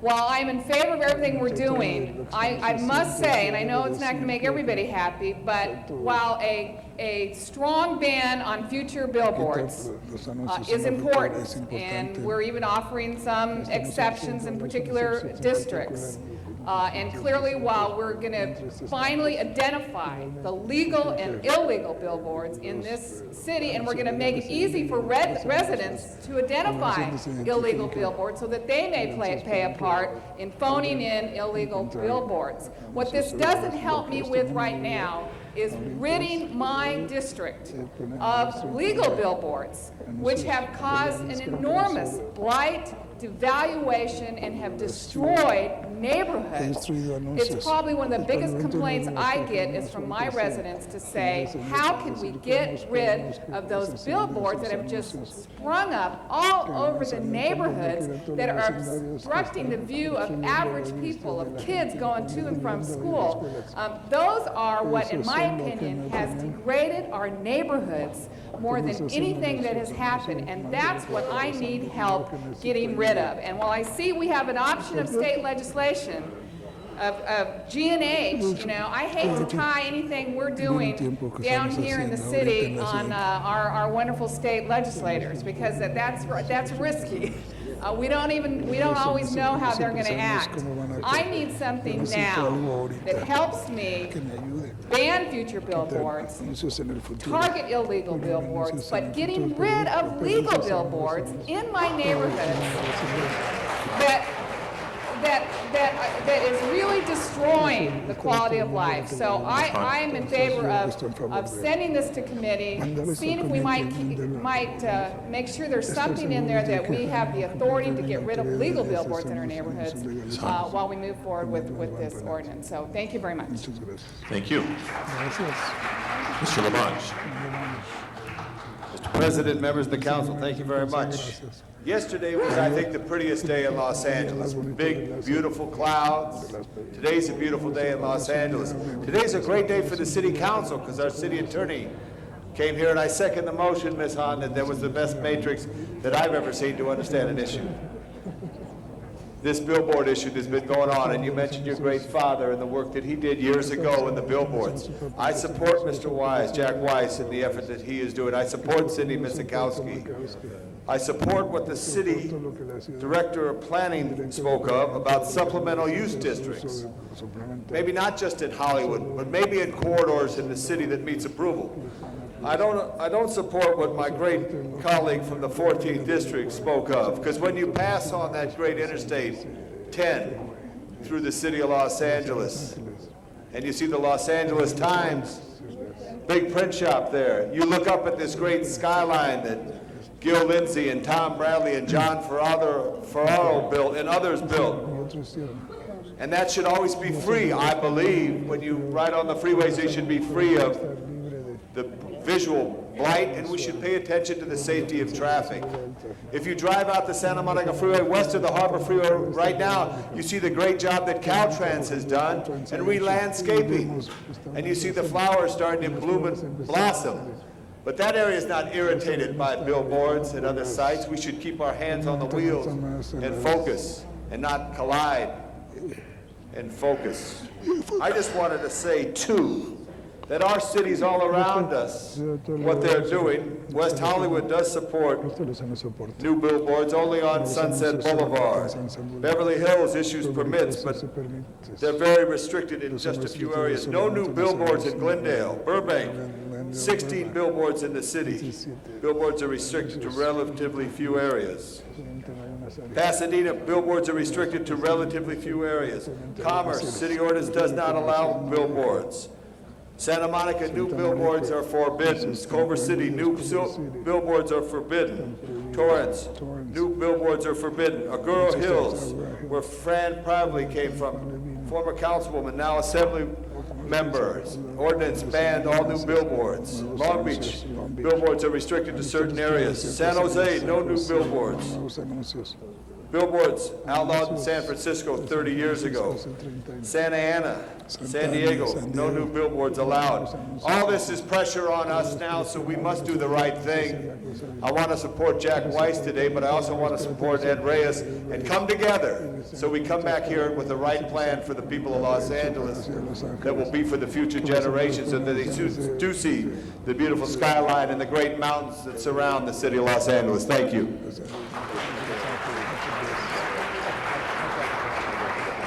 Mr. Zine. Thank you, Mr. President, colleagues. I support the motion along with my distinguished colleagues, but I have a couple questions, and maybe our distinguished panel of experts can answer. The definition, Mr. Pacheco discusses the small boards, and we've got these huge boards, and then we've got these monstrosities. Will we be involved in all of them, from the small boards to the large boards, everything in between? The definition of the billboard, is it all inclusive, all sizes, all locations? Yes, the answer is yes. Okay. The next question is, we passed this street furniture project, which permits street level, sidewalk, the bus benches, et cetera, and advertising at those locations. Now, some people can interpret those as billboards, because it's, again, advertising within our community. Is that at all included in this proposal, or any of the proposals? That would be a separate proposal, and that would essentially exclude that form of advertising from this billboard ban. Because I look at this process of improving the quality of life, improving the visual aspects of our city, when we're talking about the removal, reduction, elimination of billboards, yet on the other side of the coin, at street level, we're establishing all of these, if you want to call them billboards, in another concept where people at street level can see it. And it reminds me of a commercial that the State Department of Health is running, where the little kid goes into the liquor store and they've got the cigarette advertising right there eye level, so that little kid can see it, not above, but right there at eye level. And it reminds me of that. If we're going to be serious about the process of a quality of life, we're saying we're going to remove these, but we're going to permit these at street level, where our pedestrians, where the drivers are all going to see it. So I want to be fair to the public and be fair with their policy, and I support everything we've discussed, but I don't want to exclude something that should be included if we're talking serious quality of life issues when it comes to the billboard and the advertising. And while I'm pro-business, I'm also pro-quality of life. So if you can address that part of it, the last part, please.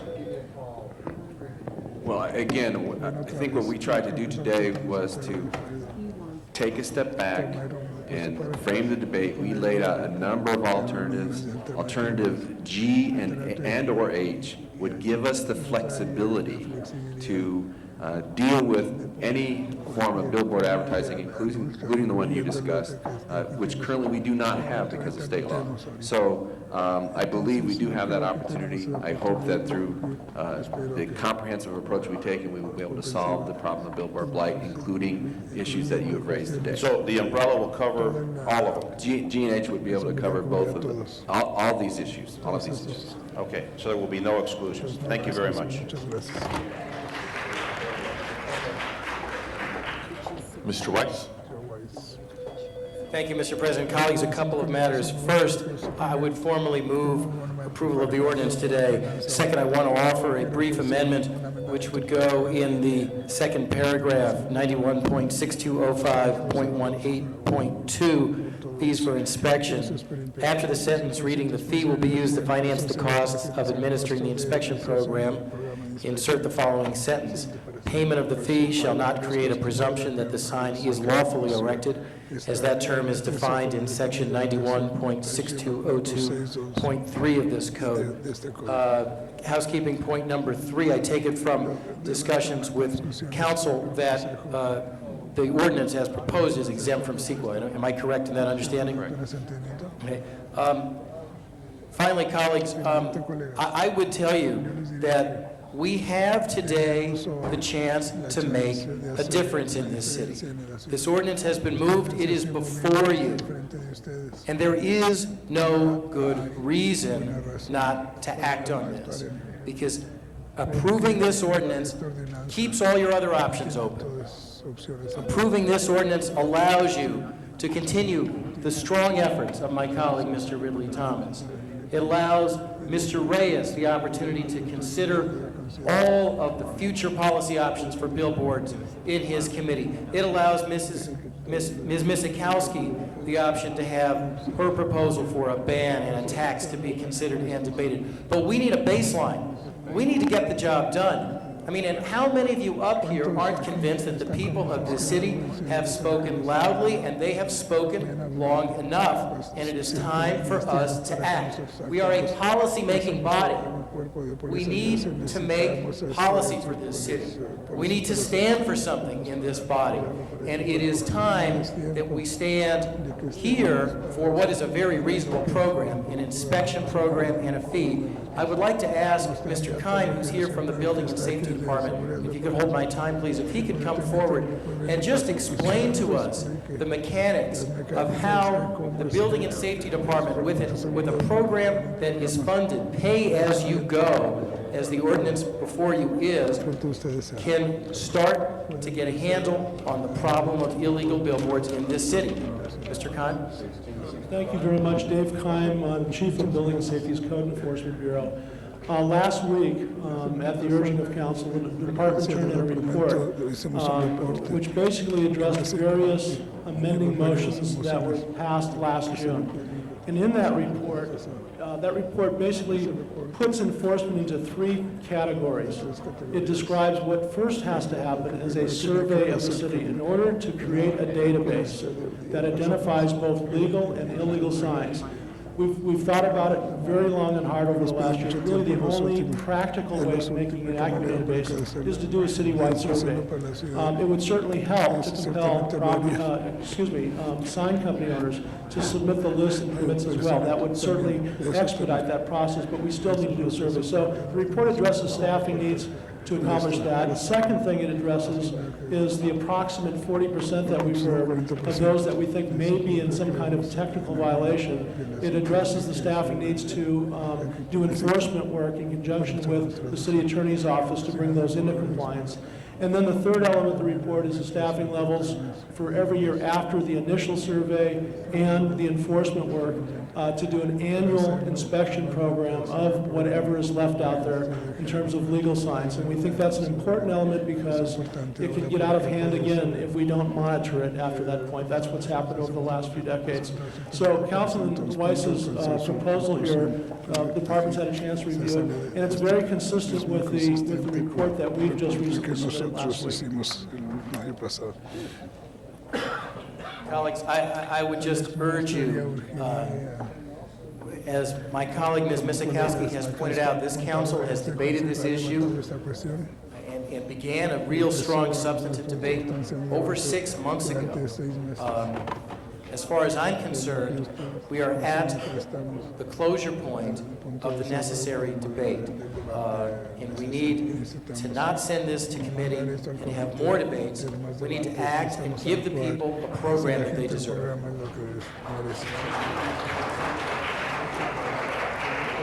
Ms. Misikowski. Thank you, Mr. President. I'm happy to second Mr. Weiss's motion today so that we can act today. Members, 2 weeks ago, we had a whole lot of people expressing outrage around this council. How come it takes so long to get things done? In fact, the way Gil Lindsay used to say it is, how come around here it takes so long to get nothing done? That was his. And today we can act. We don't need to send this item that is the ordinance that is prepared, that the city attorney has said does not need CEQA review. We can take that, we can move on it. It is common to every interest. It is common to everybody who has any position on billboards. We should do it today, not continue that one. The other item I want to, where whether it's a ban, whether or not we get a report on the freeway reduction, that should go as policy to Mr. Reyes' committee. I said to Mr. Reyes, and I want to say here, members, I don't think we should wait until all of this gets set as policy to the commission. After Mr. Reyes reviews it, I would like a recommendation from that committee to come back to this council. Members, we should kill the freeway reduction ordinance. I know that's going to be debated, I know there's going to be issues, but it should come forward. We shouldn't have the staff spend more time on doing something that's complicated. We even heard from Mr. Pacheco, they said, gee, he saw that in the negative declaration, they were saying do it here and not here, and he objected to that, because how can you value the view of a tourist on that freeway looking at these great vistas and snow-capped mountains today versus the residents who have the same right to that view? The freeway reduction flaw is that someone's going to be offended, and there's going to be a lot of trade-off in communities that I dare say may never happen. I think we should kill that, put the ban in effect, and let Mr. Reyes' committee take a look at that and give us that option. If the council doesn't want to do that, the council says, let's continue keeping everything in the air and juggle these other options, that will be the will of the majority. But I think we should precipitate it after Mr. Reyes' committee has had a chance to look at it as the policy options. To Mr. Pacheco and others who want to act today, amortization at the state level, we're talking about going up on Wednesday to see Mr. Wesson sworn in, a strong delegation of this council with the city attorney, with the mayor, saying this is a #1 legislative item, can get very quick action. The other thing that the part of my motion, which should go to committee and be discussed, is the issue of taxes. A tax on the billboard industry, separate from the fee, separate from inspections, separate from enforcement, can start creating a pool of money that neighborhood councils could have on direction to help look to buy out those billboards that are legal that the community wants. It gives us reduction, it gives us enforcement, it gives us total banning, and a step forward that this city should have taken long ago, and we did take with the freeways long ago, and we should maintain it. So I think we can act today on the enforcement inspection side. We've got people ready. And let me tell you one other thing that I have a problem with, and I think the committee will hear about it.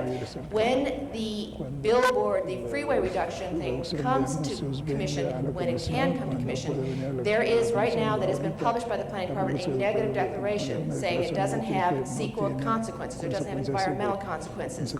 There have already been letters written to the planning department. The city attorney has said that they will review those to determine whether or not a negative declaration can suffice, or whether, as some of the letter writers have asked, a full EIR needs to be done just on that proposed ordinance. If it requires a full EIR, we're going to be a year from today before we can act. That's why I say before we spend that time, that effort, that money, that analysis, let's have Mr. Reyes look at this matrix, make a recommendation from that committee to come back to council, let the council make the policy choices as to which way we want to go. But today we can act common to all to get enforcement and inspection and the fee in place now while we debate the rest. But I think the debate of the rest should not be postponed. It should be precipitated shortly after the Plum Committee has a chance to make that analysis and bring it back to us. Mr. Bergson.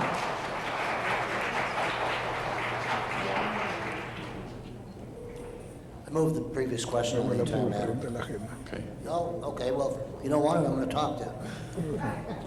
Tough choice. I was going to try to bring this to a head. Let me just say this. I do believe, while I support virtually everything that's been said here, I do believe it should go to committee and come back in a week or so. And that's at the request of the planning chair. However, I think we're going to take a vote separately on these things. Let me just say this. I will support sending the entire thing to committee. However, if there are not votes to send Mr. Weiss's thing to committee, I will support it here today, because I ultimately believe that it's something we should do. I just feel that we ought to act uniformly rather than go off in all different directions. So I would ask, hopefully, that we will do that, and we will send it all to committee. I might add, you know, in all due respect to how we deal with the billboard issue, whatever we do today is really not going to help us to get rid of illegal boards. We've got to get the big problem we have in the city. Of the 10,000 boards we have, I would imagine probably 30 or 40% of them are not there legally. And we have state law that says they're presumed to be legal after 5 years if we don't do anything about it. Now, we need to test that. And I think Rocky's prepared to do that. I'm going to ask Building and Safety. We've already completed a sample inventory in our district of 10 boards in each area. I'm going to ask Building and Safety to contact them next week and ask them to produce permits for those boards. If they don't have them, and we don't have records of them, we're going to tear down. I'm going to ask Building and Safety, and if necessary, I'll bring an action to this council asking Building and Safety to do that, and we will test that law in the courts. So that's the thing that we need to do. As far as the legal boards that are there, there's not a way that you can take those down except by amortization, which means paying off the landlord who gets a rent for them, the company who gets money for the advertisement. That is something that is virtually unaffordable to any community.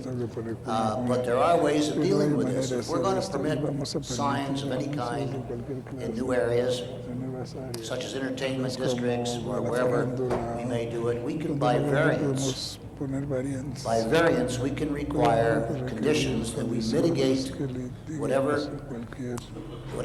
damage to the environment is being done by the new sign by taking down a number of old, unattractive signs. That's one way that we can reduce the number of signs that are there legally. But my main target right now is getting the illegal signs gone. And I think that's something we ought to strive for.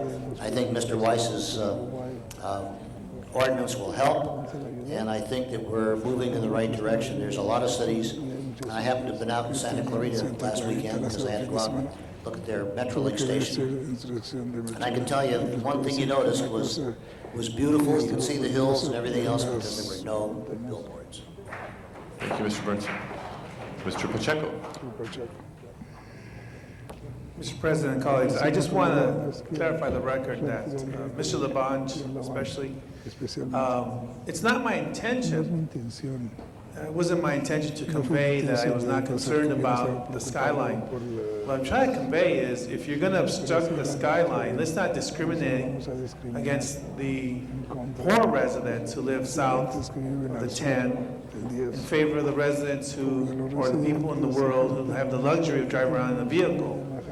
Because that to me just seems unfair. That was my only point, is if we're going to obstruct the skyline, and that's a decision we will make at a later date, I just want to make sure that if we're going to obstruct it, let's not further compound the problem and discriminate in the process, and that's all I was trying to say.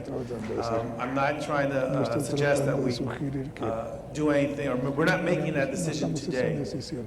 I understand that the motion is not inconsistent with that other program, so I will be voting on it today, Mr. Weiss, but I want to make it very clear that the impossibility of helping out my residents with the problem, which to me is the primary obligation I have, is still what drives the fact that I'm looking at this trade-off very seriously.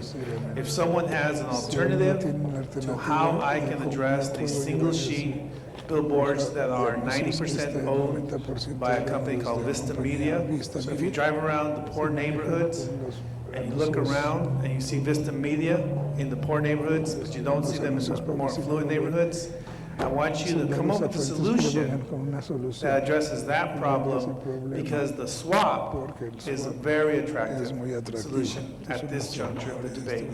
So I'm just putting it all out on the table for anyone who wants to criticize us or even thinking about the swap. I have a poor neighborhood. I want some relief for them. Thank you, Mr. President. Mr. Ridley Thomas. Mr. President, members of the council, a vote is near.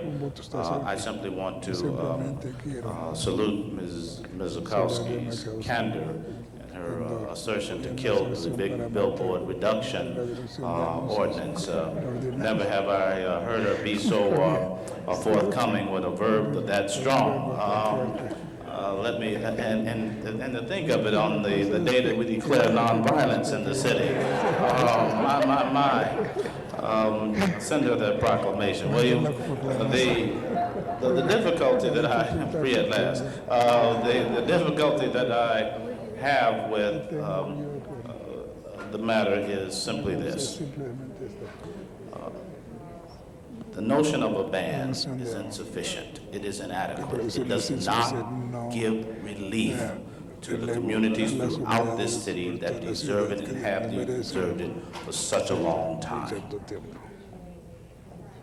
That's the problem with a ban. The billboard reduction ordinance bans plus it reduces. It takes the billboards away in excess of 1,000 faces. It does obviously provide an incentive for others to go up on the freeway. But that's the deal that has to be considered in order for us to get relief from this glut of billboards in neighborhoods throughout the city. So I want it to be clear that a ban is not good enough. It has to be more than that. Mr. Reyes has what I think is a reasonable compromise, accommodates the request of Mr. Weiss. It satisfies the balance of the members who wish to see us proceed in a methodical way. I yield the balance of my time to Mr. Reyes. Thanks, Councilman Thomas. Mr. Councilman Reyes. colleagues, what I'm trying to do is be fair to everyone. There's been a lot of work put forth on this issue, and I applaud Councilman Jack Weiss's work and the work the city attorney has been doing. What I'm trying to assert here, and what I'm hoping you'll support me on, is that I will make sure we get Councilman Jack Weiss out of committee next week. And the balance of the issues will continue and bring it back for a strong action as soon as the process allows, as soon as all the legal mandates are addressed by the state, et cetera, et cetera. So my point here to you is this, that we bring it all back to Plum.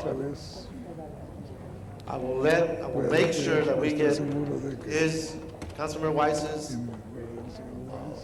proposal out and activated as soon as we can. Mr. Kine, what will 1 week do in implementation? Sorry, what will we do in terms of? 1 week. If we need to wait 1 more week to get Councilmember Weiss's work out in the street, what will 1 week, what's the difference with 1 week make? So we don't have the staff right now to do any kind of a survey. So when will you have the staff? when we're authorized by council to hire staff, funded and hire staff, not until then. Okay, and what is the shortfall in personnel to be able to address and implement Mr. Weiss's? It depends, Councilman, on what kind of a program you want us to do. If you want us just to do a survey of the city, or you want us to do follow-up enforcement, and it's contained in our report, some estimates in there. So we need a proposal from your department to tell us how effectively and how quickly we can implement this policy. So 1 week will not make a difference. Not in terms of the initial starting. Okay. My point, colleagues, is that I want to show respect to all the work that has been done previously. I support what Mr. Weiss is proposing, but I want to be very practical, pragmatic in what we're getting done. That's the reason why I want to get this 1 week. We can get a proposal, we can figure out how we're going to do this, and we can do this in committee. I promise we'll get this out 1 week. Knowing that councilors have to leave, but thank you. Mr. Zine. Thank you, Mr. President. Move the previous question and separate the two issues on the vote. One thing at a time. Move the previous question. Yes. Okay, let's We're open in a the hurry, I roll. want to speak quickly. We have one speaker left. Let's open the roll on the previous question. Okay, Mr. Garcetti waves. That ends discussion. We don't need a vote. Madam Clerk, first motion before us. Mr. Reyes' motion to refer the entire matter to Plum Committee. Now, I can read your mind, I think. You're going to want to separate the question.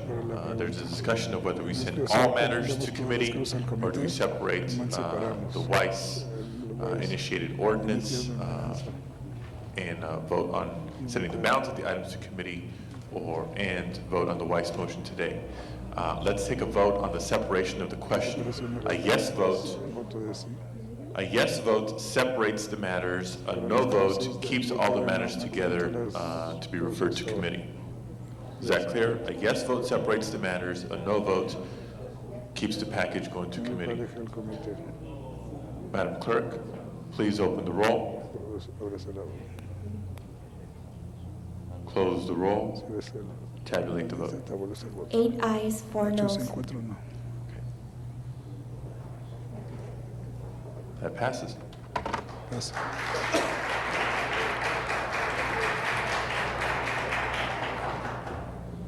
Okay, then I believe we can send the balance of the items to committee without objection. There seems to be the consensus. All matters with the exception of the Weiss-initiated ordinance. And now we need to vote on the motion. Right, we haven't voted on that yet.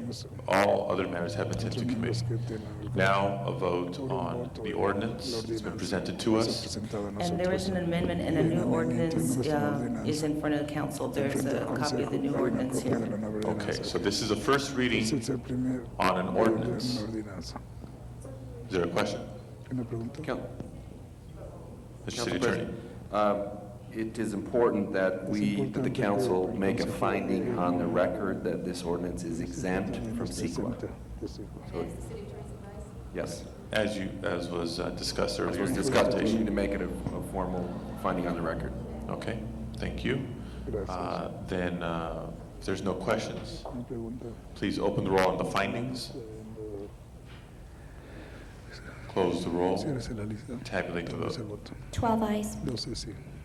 Mr. Garcetti, Ms. Misikowski, did you wish to be acknowledged? Okay, and we have the ordinance now before us on a first reading. Please open the roll. Oh, Mr. Rudy Thomas withholds. So without a vote, that'll carry over for a second reading 1 week from today. Mr. Rudy Thomas. Okay, that holds over. Okay, next item, please. Motions for posting and referral. Motions are posted and referred. That clears the desk for closed session. Excuse me, that clears the desk, Mr. President. Okay, and public comment has been held for today. Are there any announcements? Members, any announcements? Any adjourning motions? Mr. President, it's a little bit of announcement, just for the members of the public. Oh, hold on a second. Who came. Quiet, please, in the chambers. The I council know meeting is this still is going not on. usually in order, but I know a lot of people came from outside, and I used to come to city council and didn't know exactly what had happened. Would you mind explaining what withholding is and what just happened, so folks know from the public, or maybe the city attorney's office could Okay, explain for the that? benefit of those who may have a question or be curious about what exactly happened here, several matters that were raised in relationship to billboard policy in the city in today's meeting. Everything was referred to the Planning and Land Use Management Committee for consideration, prompt action, and quick return to the council, with the exception of the ordinance that was initiated by Mr. Weiss's motion that was presented today by the city attorney. Because of the rules, ordinances require a unanimous vote of no less than 12 votes on a first reading. Anything short of that, whether there's a no vote, less than 12 members, or somebody withholding, requires a second reading. Today we had one council member at least withhold on the vote, which carries the ordinance over for a second reading. The second reading will require an 8 vote for approval. So that matter carries over for 1 week. Is that clear? And in case you're interested in coming to watch next week, there's a 99% certainty that there will not be a council meeting next Wednesday, so the matter will very, very likely be agendized for next Friday. Okay? I believe that answered the question, Mr. Garcetti. Once again, members, are there any announcements? If there are no announcements, are there adjourning motions? Members, please stand for adjourning motions.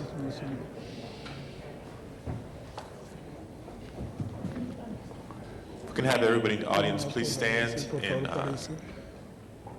silence, please, as we have adjourning tributes. Ms. Hahn. Thank you, Mr. President. I rise to request that we adjourn our meeting today in honor of the memory of Mr. Leonard Flint, who passed away this past Tuesday. Mr. Flint leaves behind his wife of 51 years, 3 children, Ron Flint, Stephen Flint, and Crystal Lord, who is the wife of former San Pedro honorary mayor Dennis Lord. He also leaves 5 grandchildren. He served under General Patton and spent several years fighting in Europe. He returned home to Strathmore, California, and got into the auto body and paint business out of his love of cars.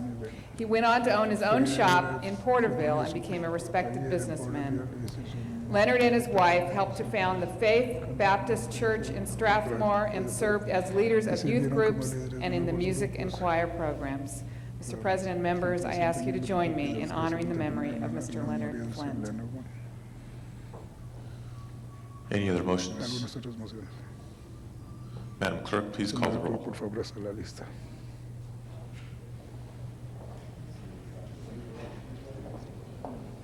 Thank you all very much. This meeting is adjourned.